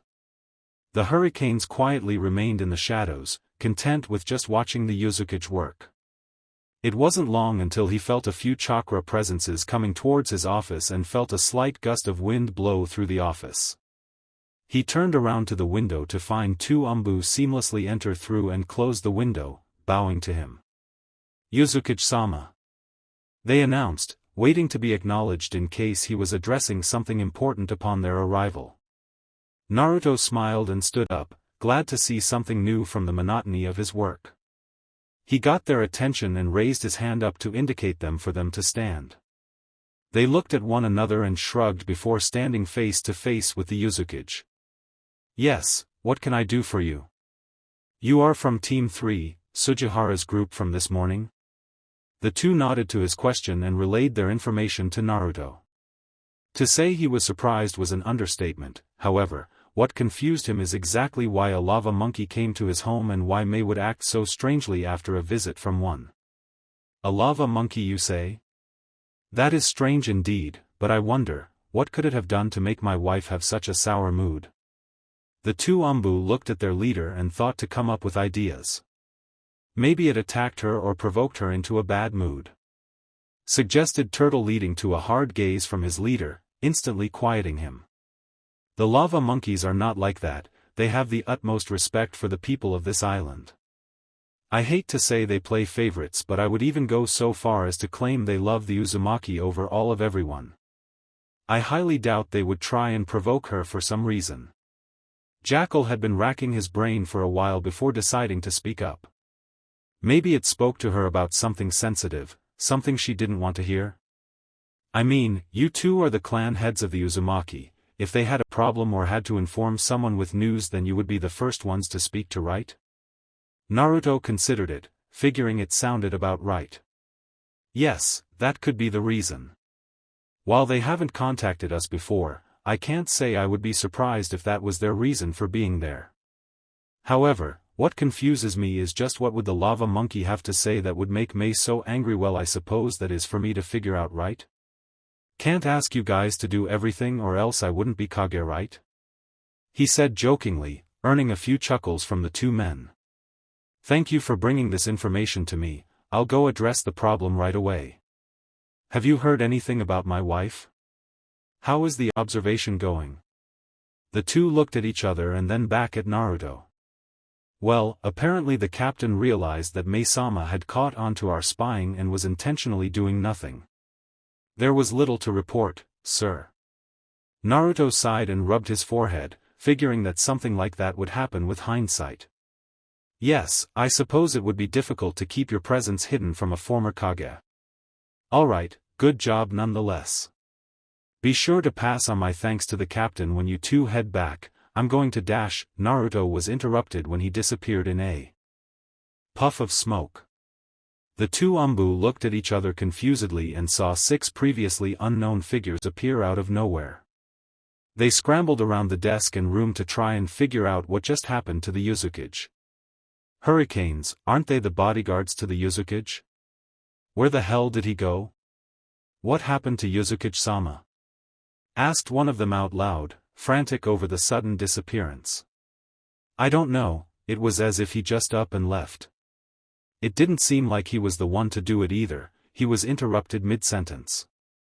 Suggested another as the two Umbu scratched their heads in confusion. Seeing them still standing there, one of the hurricanes spoke. You may head back to your squad, your mission is still top priority to the Uzumaki. We will find out where he went. In the meantime, if you should need to report to anyone, go to the Umbu General.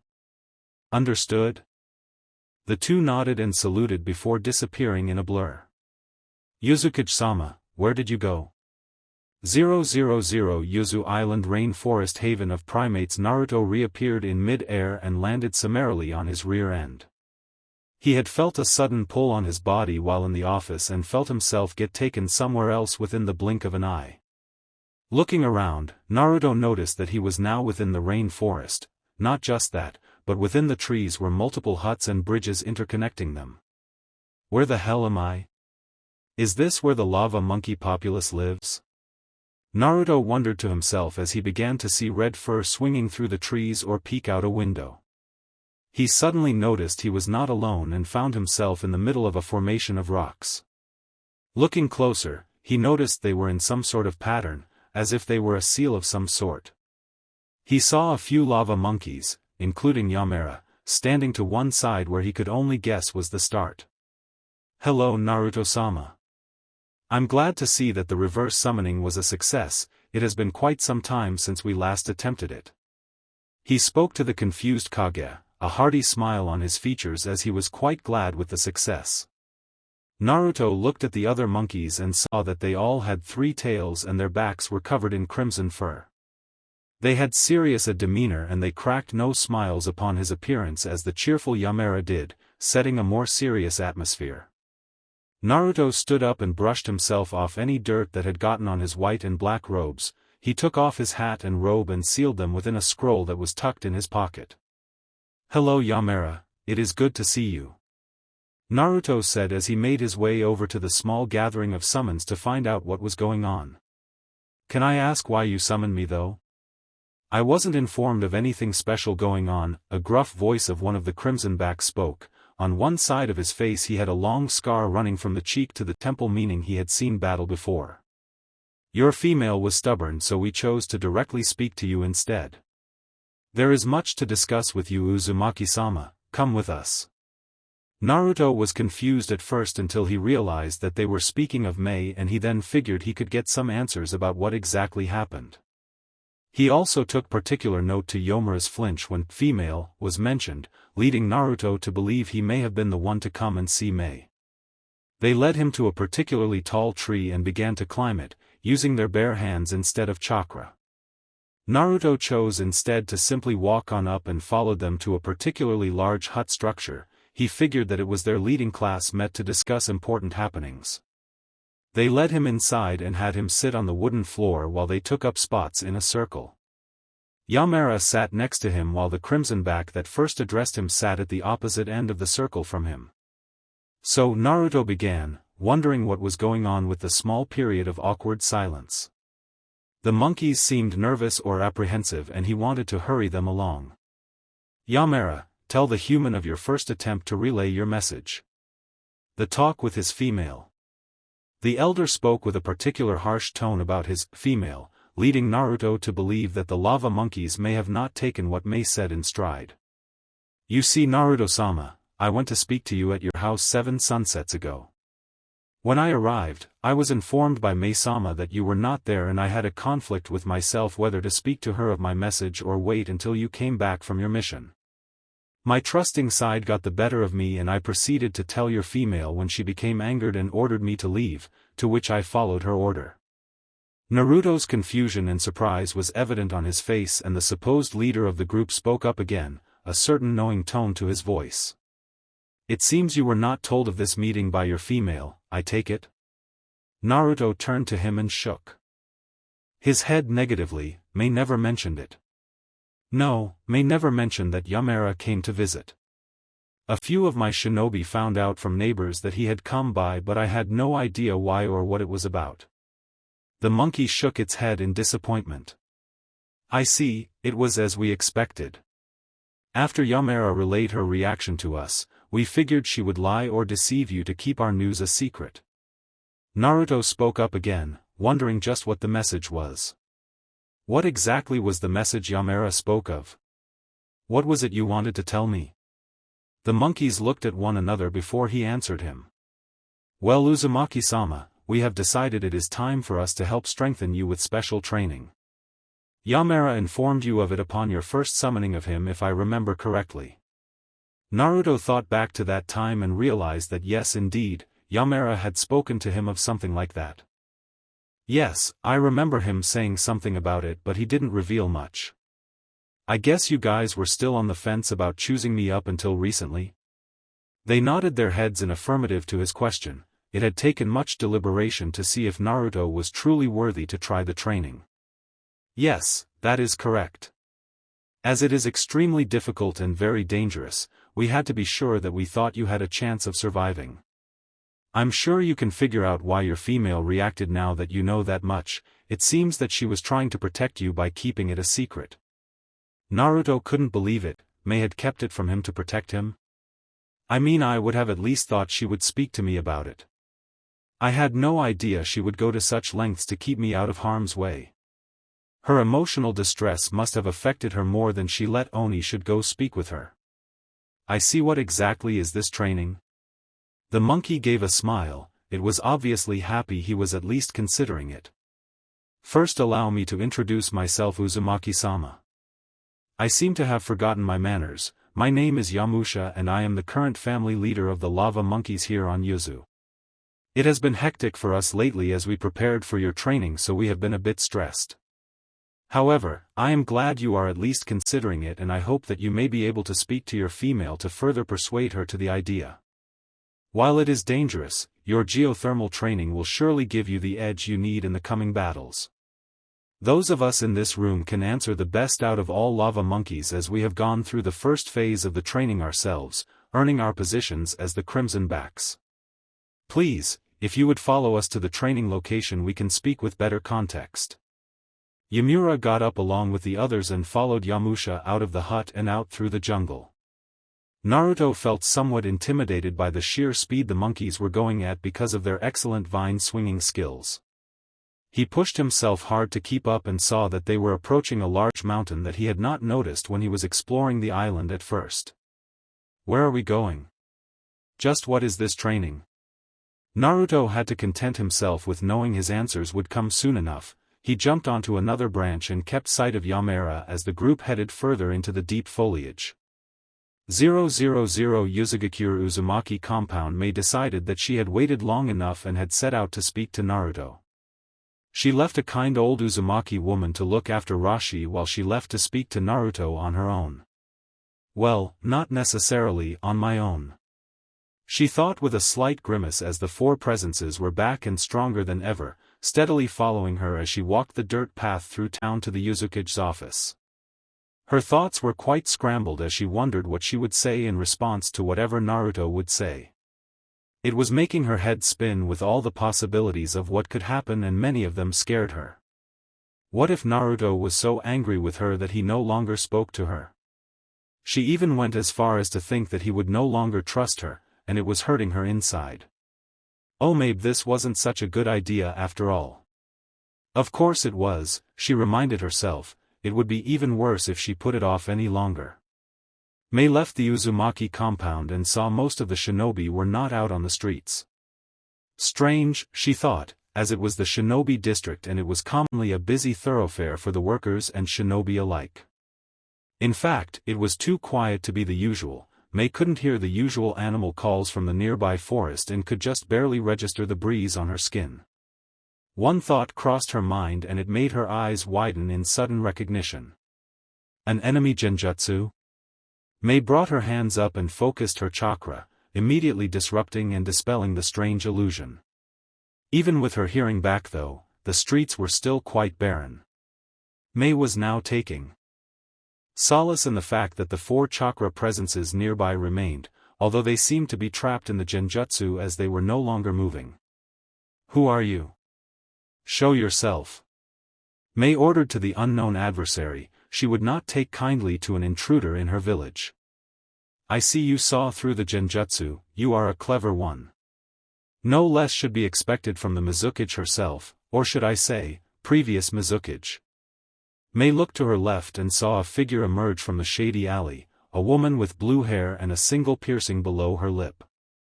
Who are you, what do you dash? Mei's eyes widened upon seeing the woman's cloak, black with red clouds. She was an Akatsuki member. She is here for Naruto. Reacting with lightning-quick speed that even surprised Conan, Mei took out a scroll and brought out her 2 scimitar swords.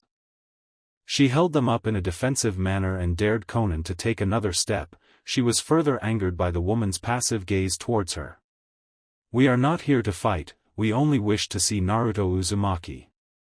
When she said, we, Mei felt a sinking in her gut to know that more Akatsuki were there to attack. They just want to see him. I'll bet they do. I won't let them though, not when we have come so far.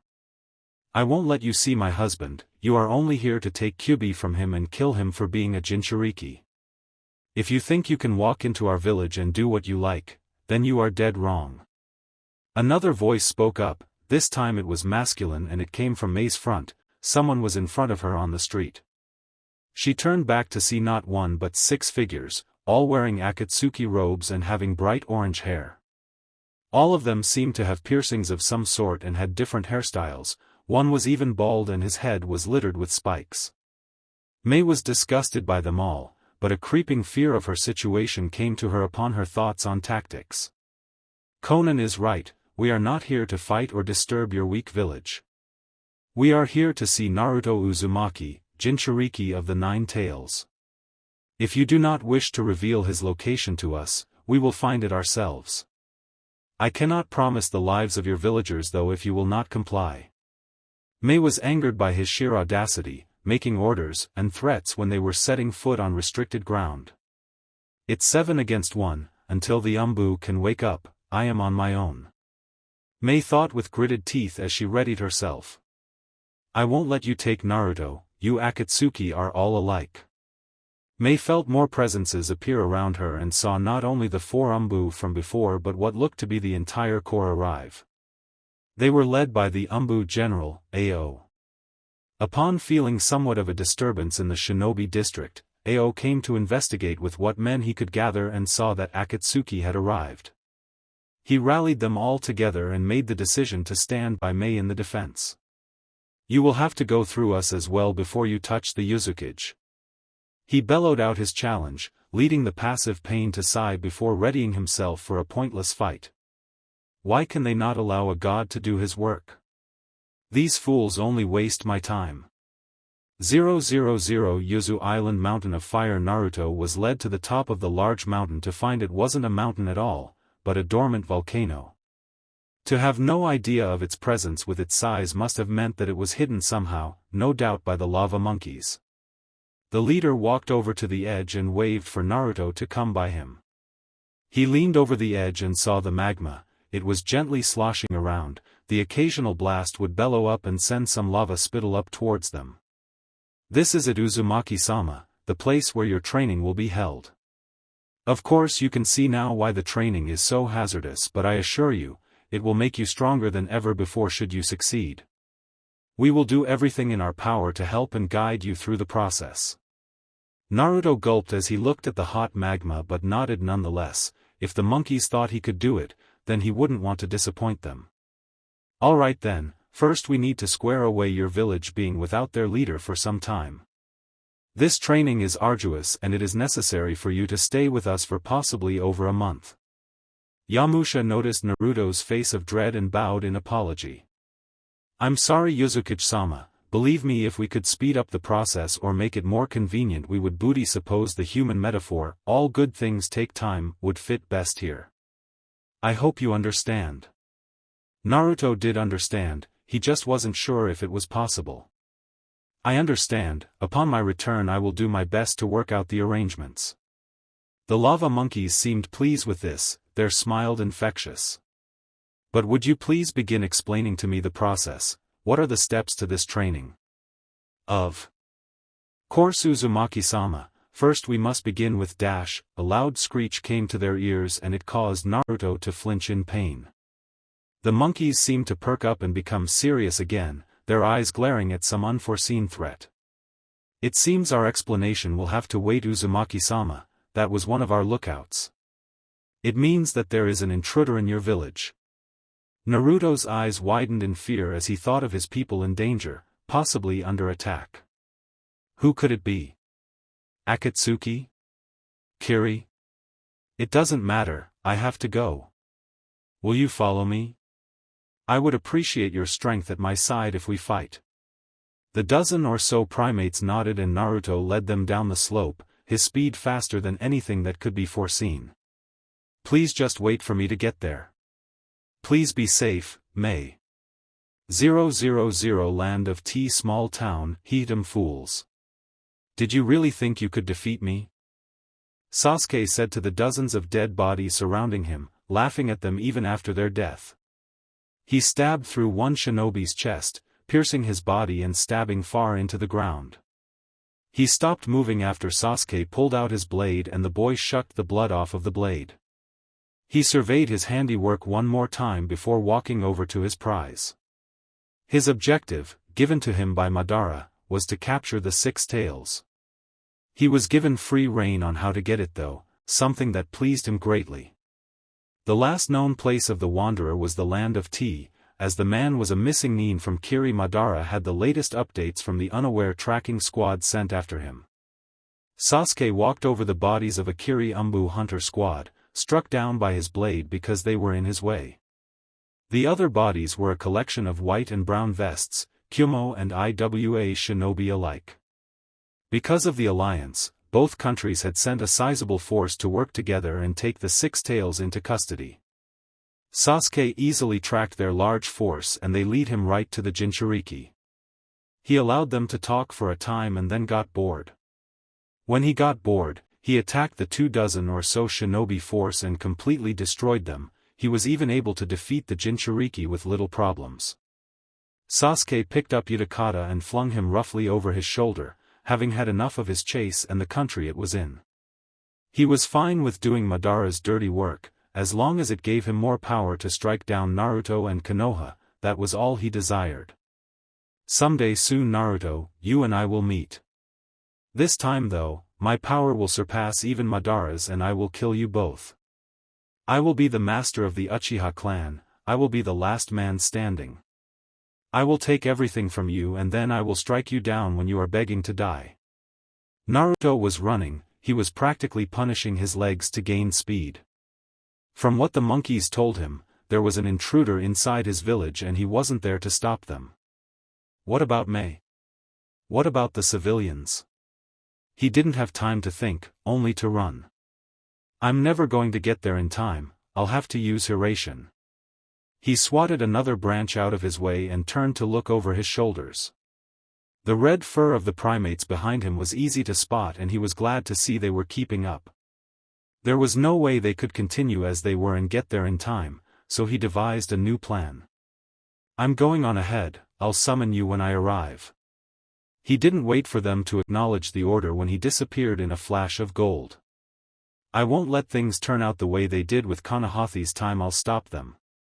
Nobody is going to get hurt, that's a promise. Yamera and the others came to a stop, wondering if they heard him right. He said to wait, that he would arrive first and summon them. They glanced amongst one another, ominously awaiting the familiar tug of sorts on their bodies. When it came, they all went at the same time through the summoning to help the Uzumaki against the unknown threat.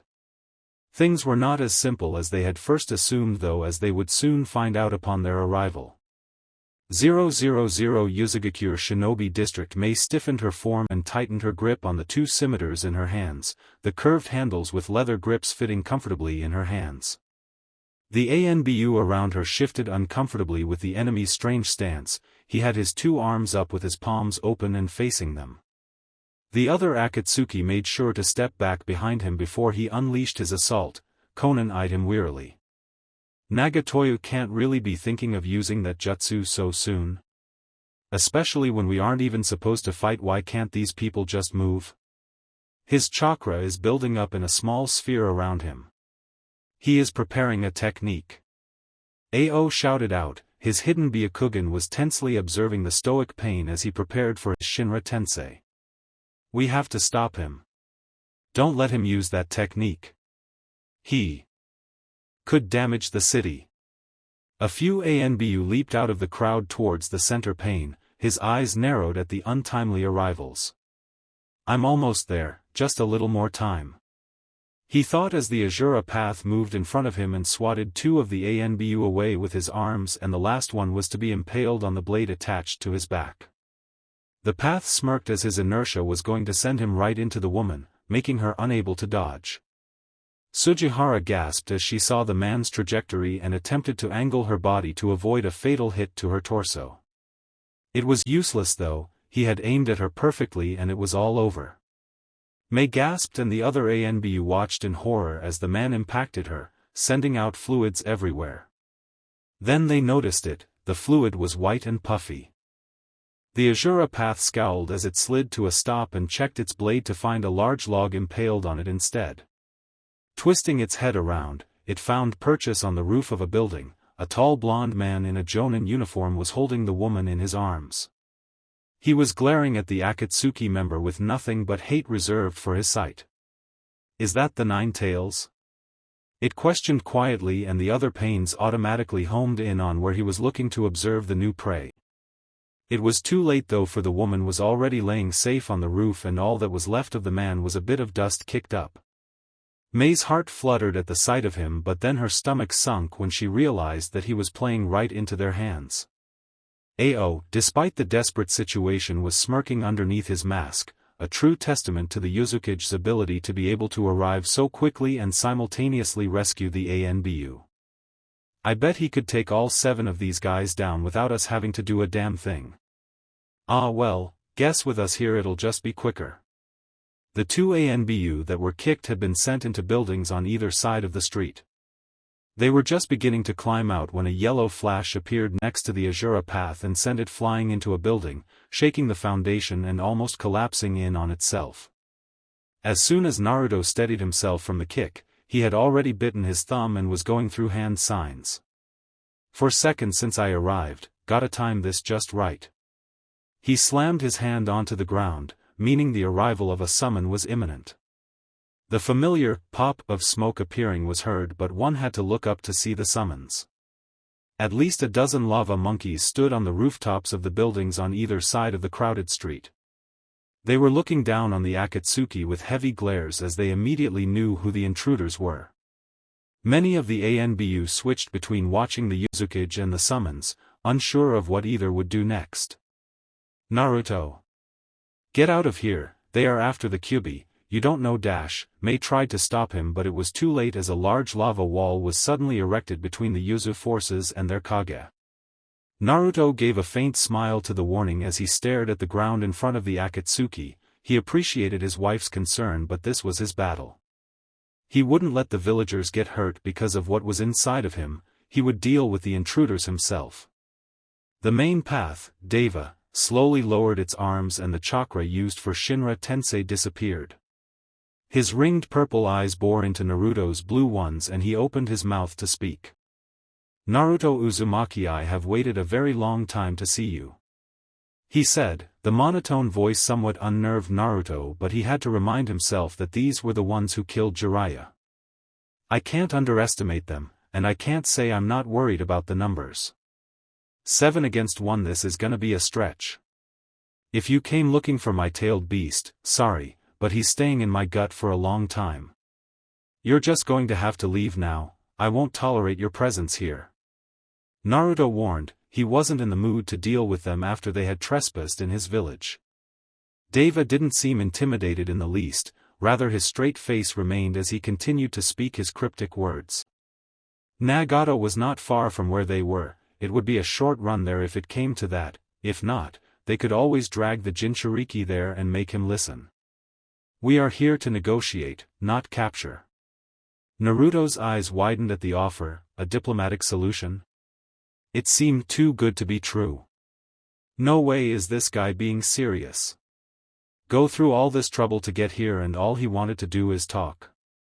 He even threatened my shinobi, there is no way he is that conceited. Diplomacy? Did you offer to negotiate with the other containers before you killed them?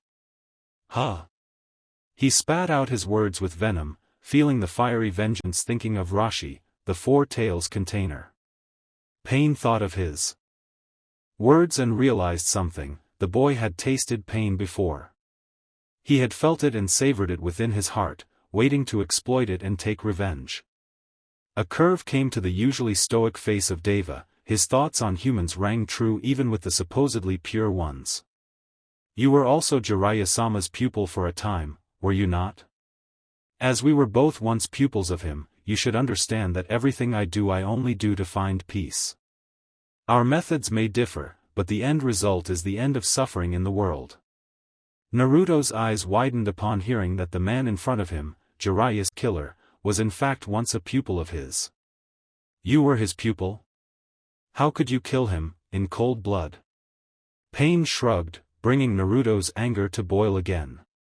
He got in the way of my plan of peace, therefore I had to remove him. Naruto growled as he contemplated charging the man right now, not bothering to listen to what he had to say. Pain, please stop this. Naruto turned his attention to the woman, a pale blue-haired beauty that had kept quiet up until now. She had moved out in front and was looking at the leader with pleading eyes. The man seemed to relax for a moment, although he was still unresponsive. She turned back towards him, extending an arm towards Naruto. He stiffened a bit in defense before he watched a piece of her coat come off and fold up like it was paper until it resembled a paper airplane. Do you remember when you last encountered one of these? Naruto began to shake his head no, since he couldn't remember, but when she sent it flying towards his face, that was when it hit him.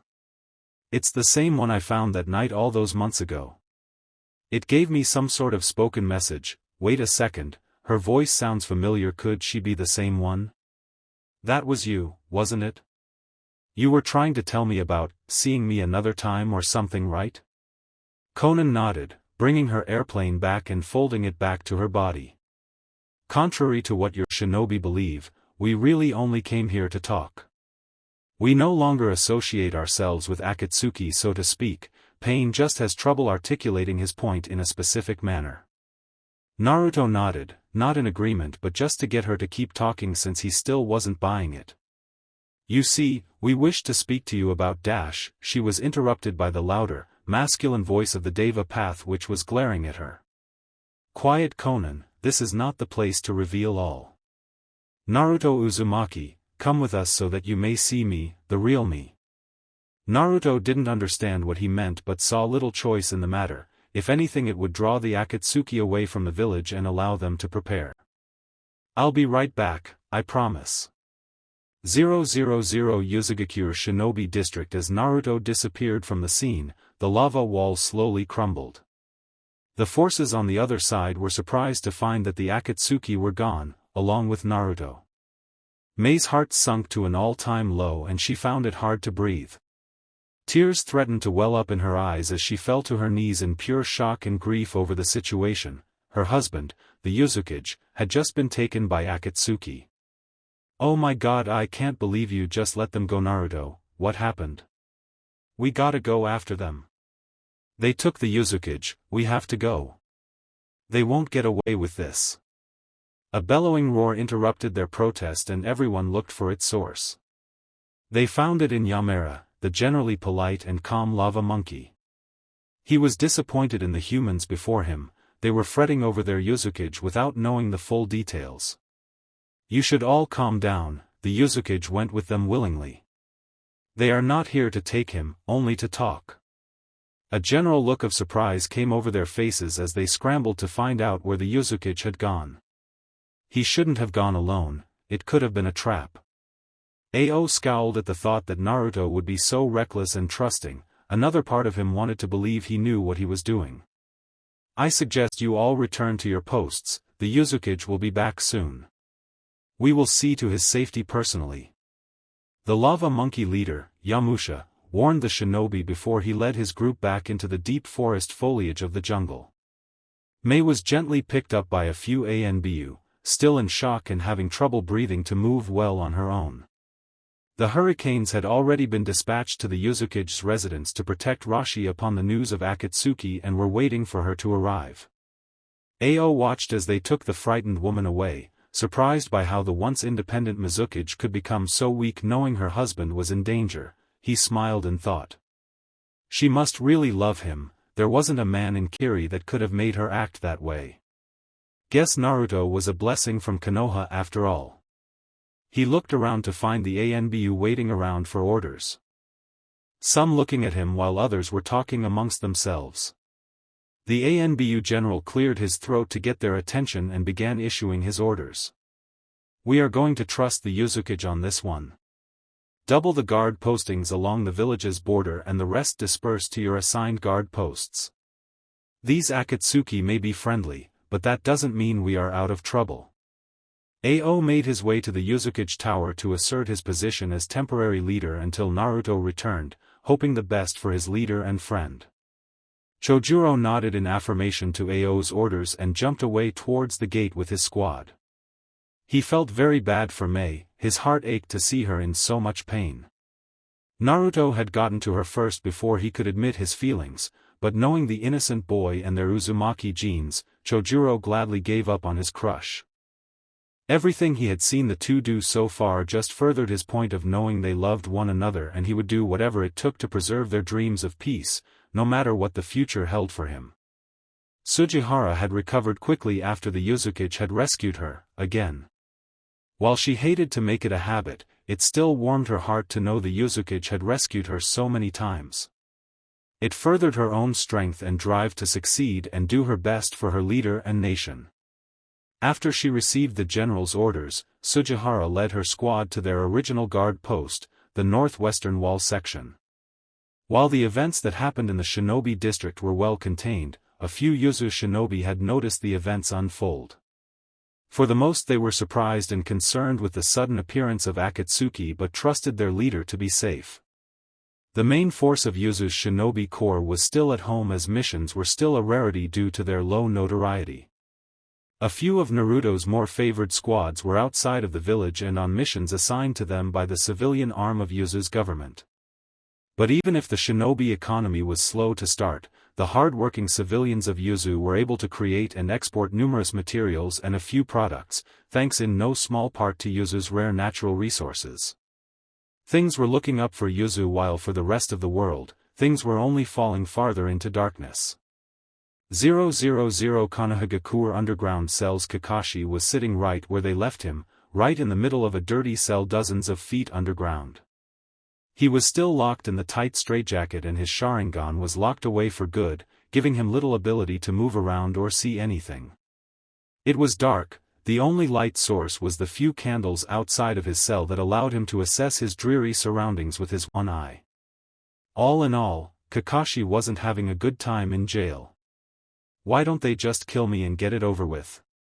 This is torture, he sarcastically commented to himself as he reflected on the few days he had been in the cell, just sitting and waiting. Meals came and went, still no visitors had yet to come either. The guards who were brave enough to speak to him told him that Tsunade had a time planned to come and speak with him but she never did. At first he made up excuses why she didn't come. She was delayed. A meeting must have came up. Sakura got into an argument with her. Had to go to and do something for the alliance. Today just isn't my day. She hates me. It only served to lower his morale even farther than he thought possible. It would be sad to see how the stoic and laid-back man that was Kakashi Hatake had fallen so far. All for one insignificant ideal that was being treated like dirt by the people of the village. He didn't want to be martyr for something that had no hope from the start, but he wished people would simply listen to what he had to say. The jingling of keys startled him awake from his musings and had him look towards the cell opening. A few voices could be heard farther down the hallway, where the door was to enter his cell area. One was the gruff male guard that was to be standing there 24 hours a day. He didn't really like Kakashi for some odd reason. The other was a feminine voice with a strong undertone to it, to which Kakashi immediately identified as Tsunade. Well, she's going to start reading my rights probably. How I'm entitled to a few last words before they kill McGee's give me a break. Kakashiyu look horrible. He noticed that the pigtailed woman now stood in front of his cell, her hands were on her hips and the common scowl was plaguing her face. He looked down, somewhat feeling shameful about his appearance before looking back up at her and shrugging. Why bother apologizing anymore? He was going to die anyway. Sorry, Hokage-sama. I don't really have much time to beauty myself with my arms in this jacket. He accentuated his point by attempting to move his arms or fingers only for the jacket to tighten around him. Tsunade sighed and crossed her arms, the once angry face was now softening. Kakashi was surprised by the change and stopped moving to see what she would say next. Why did you do it? Give me a straight answer, Kakashi. While her visage was soft and forgiving, her tone was harsh like a practiced leader's. Despite himself and the dreary situation, Kakashi chuckled upon hearing her question. You know, Hokage-sama, he started out saying, fidgeting slightly. I really am starting to forget the original cause of my actions with how many times that question has been asked. I'll just say what I remember. I stand by my friends and I believe in those that have a destiny to fulfill. Naruto has a destiny to fulfill, it was obvious since before he was born. I want to help in any way I can, as long as I'm not outright attacking this village that I still love very much. All I want for this world for myself is peace, Hokage-sama, and I think Naruto is the one to do it. She looked him once over, the hazel eyes wandering his form to try and find any inkling he was lying. So you thought you would help bring peace to the world by giving an 18-year-old the three-tailed beast? Where is the logic in that? He just shook his head at her ignorance and continued. We gave him the 9 tails, his parents gave him that power because they knew before any of us that he would make use of it one day. He never used it for evil, like the fox surely wanted no, his parents' trust in him was well-founded. It is us who need to learn to trust him. He won't use that tailed beast for anything but safekeeping, he is a Jinchuriki himself. What will he do? Hand it over to Akatsuki? Send it on a warpath to Konoha just like Madara did the 9 tails? His voice raised in volume as he spoke, his anger getting the better of him. Tsunade's eyes widened at the passion in his speech. She had not been expecting that. Kakashi, just what do you see that the rest of us can't? Tsunade asked herself as she prepared to speak again when a runner arrived at the cell door. Hokage-sama. We just received news from Kyumo. Their expedition with IWA to recover the 6 tails has failed. Akatsuki has taken the Jinchuriki. Their eyes widened at the fact, and Tsunade was quickly advised to head to her office to prepare for an emergency meeting between Kage. She spared Kakashi one last passing glance before leaving him alone again. The man sighed as he heard the door shut and everything returned to the boring monotony he had contented himself with the past few days. His talk with the woman was unenlightening, in fact he didn't expect to receive any response from her. Still, with little else to do in his lonely dirt cell, Kakashi pondered what Tsunade was going to say before the messenger interrupted her. Naruto, where are you now? What are you doing? 000 Yuzu Island, Nagato's hideaway. It wasn't long until the party of 8 arrived at a small mountain area where a natural cave had formed. Naruto noted with intrigue its relative height compared to sea level and wondered to himself why Pain chose such a strange spot to set up. The 7 Akatsuki passed him by at the cave's entrance, silently beckoning him farther in. With little choice, Naruto pressed on until he arrived in a small chamber where the 6 Pains stood in front of a figure. He couldn't make out the man but could tell that he wasn't normal looking. The man was easily taller than the Pains that stood in front of him, somewhat blocking Naruto's view. His red hair was a dark crimson and fell over his right eye, obscuring the ringed purple iris. Naruto's eyes widened when he looked back at the one revealed eye. It was the same as Pain's. Was this man what they meant by the real me? Naruto Uzumaki, I finally see you face to face. His raspy voice sent shivers down Naruto's spine while his unmoving gaze on Naruto made him feel small. I won't bother asking how you know my name since it is obvious, and I will just get straight to the point. What do you want here? The Pains shuffled to either side of the chamber to reveal the man in his entirety, locked to some machine, and his skeleton thin body revealed to be jabbed into by metal rods of some sort. Naruto almost flinched and visibly recoiled at the sight of his revealed form. How could anyone allow themselves to fall so far? Was it all for his ambitions? Why would he allow himself to waste away? The man coughed and Naruto thought some of the spittle looked ruby red like blood but said nothing. Already he could tell the man was dying. Straight to the point, that is something I can appreciate. As Konan has already told you, we no longer align ourselves with Akatsuki, the ideals of what we started with have changed. I can no longer pursue their goals when they hypocritically bring the one who caused me the greatest pain of my life into our organization. Naruto racked his brain for who he could be speaking of when it hit him. Danzo? Do you mean Danzo of the Leaf? The Deva path automatically curled its fists in anger and Konan shifted uncomfortably, confirming Naruto's answer. I am sorry. If he acknowledged the apology, he at first made no attempt to show it. Your apologies, he coughed again and took a deep, raspy breath. Will do nothing to ease our pain, only waste more time which I do not have. My name is Nagato and I have come here to tell you a few things. You will listen and perhaps you will learn something. Maybe you can even fulfill my wish by answering a question for me that even Jiraiya-sensei could not answer. Naruto took a moment to register what had been said and was shocked to hear the honorific Nagato used with Jiraiya's name. Wait, Jiraiya-sensei? That means that you were— Nagato nodded slowly in assent to his unasked question. Yes, Konan and I were once pupils of Jiraiya. As was our friend, Yahiko. Naruto saw the blue-haired woman Konan again cringe at the name of Yahiko and guessed that it was a sore spot. We grew up in Amigakure, orphaned by a war that was neither ours to begin with nor our wish for to continue. The war between Konoha, Iwa, and Suna only destroyed our lives and led us to feel great pain. Have you contemplated pain before? Why it happens, what causes a human to react to it and how to stop it? Naruto just shook his head. He had never paid any attention to the feeling that he had come to know well. No, having been a Jinchuriki, my life growing up was harsh and I constantly felt pain, both mentally and physically. I never knew my parents' stuff, so I suppose that in the way of feeling pain that was a blessing in disguise. Am I right? Nagato seemed surprised by his answer but nodded nonetheless. Yes, I watched my parents killed right before my very eyes by 2 Konoha shinobi. That was the day I unlocked my Rinnegan and the day I became a war orphan. I killed the shinobi with my powers without realizing it. With nothing left in my village, I buried my parents and left home with no goal but to survive.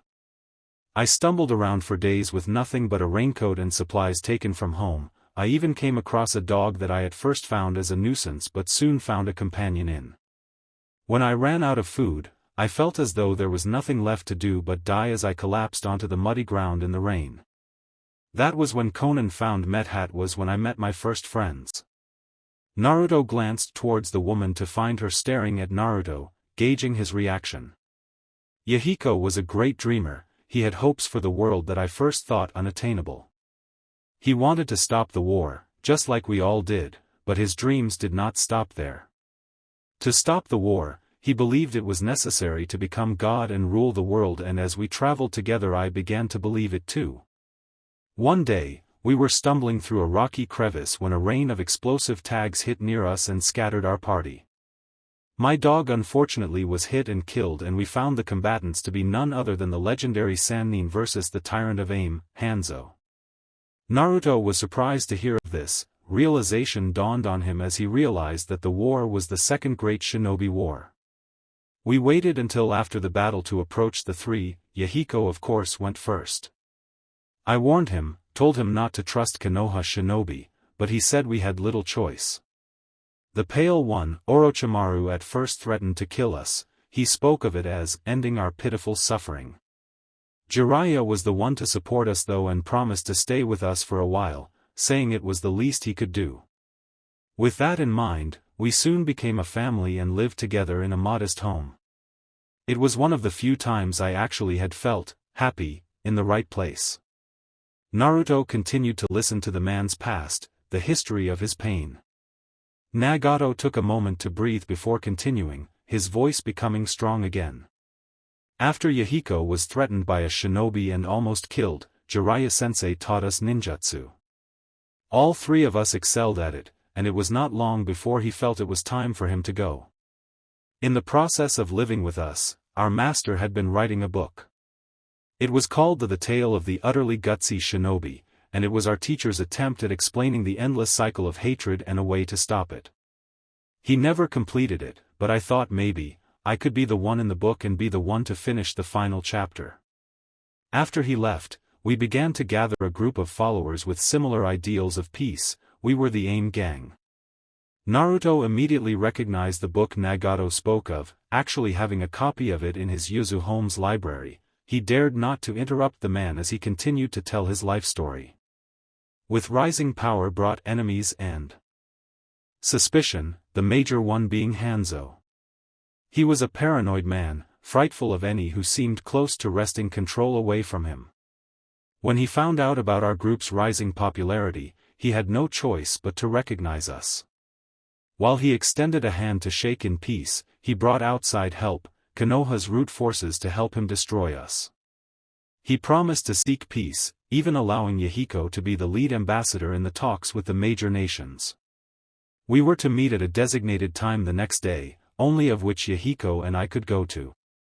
As we soon learned, Thuffet was a trap. Naruto already didn't like the sound of where the story was going, and he definitely did not like this Hanzo that Nagato spoke of. We were at the meeting spot where on a higher platform of rock stood Hanzo, looking down on us with hate. To either side of him was either his loyal AIM shinobi or Root Anbu soldiers, ready to follow his orders to the letter. The worst of it though for both me and Yahiko was seeing Konan captured right next to the AIM village leader. He threatened us, told us that we were threats to his power and that the only way he would let her go was if I killed Yahiko with my own hands. He even threw a kunai at my feet. I was shocked, unmoving in disbelief. Naruto again looked at Konan to see her looking at the ground in a mixture of shame and remembrance. He realized that this was Nagato's source of greatest pain. With trembling hands, I picked up the kunai and looked at my longtime friend, not knowing what to do.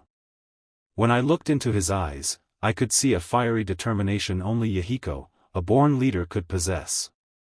He knew exactly what he had to do, even if he would not tell me. With an authoritative yet desperate tone, he yelled at me to kill him to save Konan. I was further confused by Konan's pleas to run away and forget about her. I didn't know what to do. His voice raised a bit too much and he coughed more, blood coming to the edge of his lips and threatening to spill. Konan turned towards him in concern. Nagato, please calm down. You can't overexert yourself. The red-haired man looked at her and merely shook his head, turning his attention back to Naruto. I know Konan, but the boy needs to hear this. I want to share my pain so he may know and reflect what it truly means. She quieted down after that, albeit reluctantly. Yahiko always had a plan, and when he saw that I would do nothing, he took matters into his own hands. With a sudden leap towards me, he grabbed my wrist that held the kunai and plunged it deep into his chest, effectively killing himself. He whispered a few last words to me, telling me to get Conan and get away, that I was meant to do something great with my special eyes. Hanzo then attempted to betray us a second time, launching an attack on me as I held my dying friend. I was able to avoid his trap and rescue Conan, killing every last one of them except for Hanzo himself. That is my greatest source of pain. Now that you know what results from the current cycle, can you tell me how to end it? Naruto was blown away by the question. He had never given it much thought at all. He took a moment to reflect on himself, thinking of the cycle and what it meant to him. At first, he had foolishly believed that killing Madara, seemingly the big villain in all of this, would just magically make everything go away. He knew that was wrong though. There was no simple solution like that. Killing Madara would only bring rise to another Madara, another enemy. That was when he remembered two things that had happened to him that could help solve the puzzle.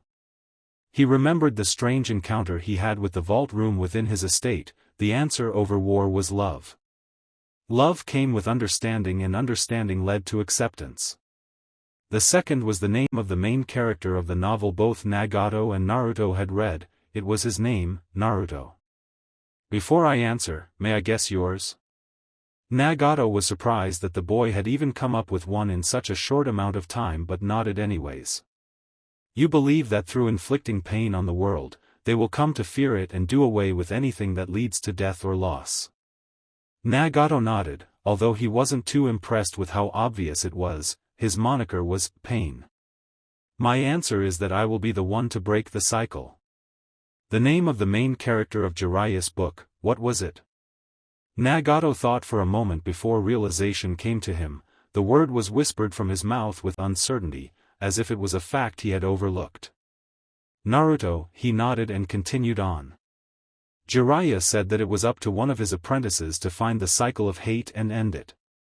My father was unable to find the answer, and you yourself have given in to any alternatives in place of false peace. My answer to Ida's love. All those present had their eyes widen in surprise at his simple answer, one that had surprised Nagato. Love, but how can love stop hate? It will only bring hatred when the love is replaced with pain. Naruto shook his head slowly in condescension. Not true love can open your eyes to understanding and enlightenment. With that understanding of another person, no matter who they are, comes acceptance, and that becomes peace. What is left to do is to spread this, not only through words but through action as well. We cannot dwell here in caves while our enemies seek to destroy our advantage. Nagato, what will you do now?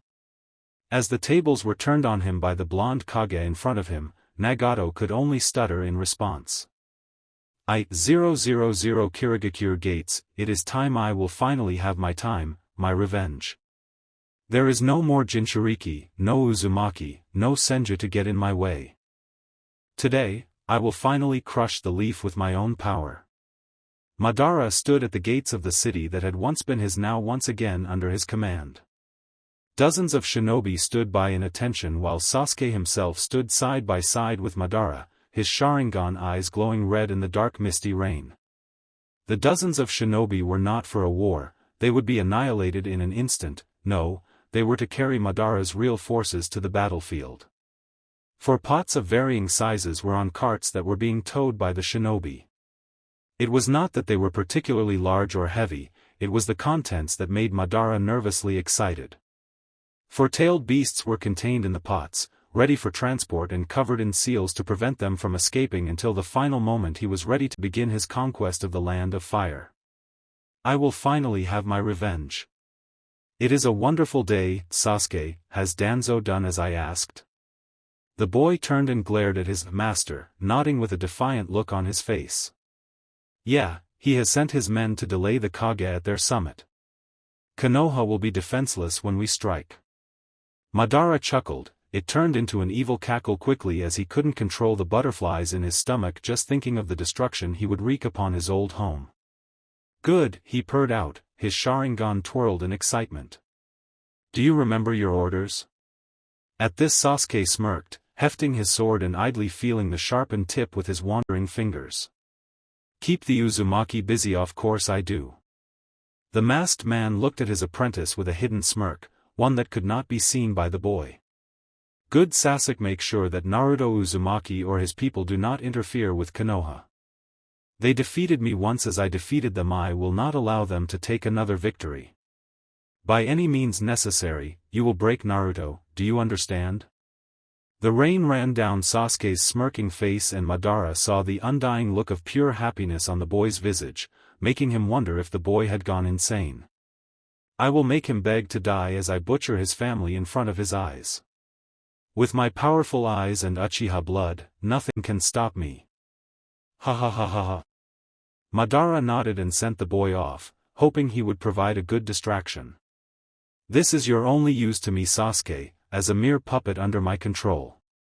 Hopefully you won't die too soon, I need you to stay alive just long enough.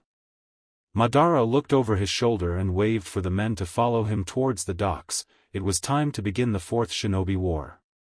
Thank you for watching. I hope you enjoyed it. Make sure to like and subscribe, and don't forget to share this video with your friends. If you want early updates, check out Patreon. This is Fox Sage and I'm signing off.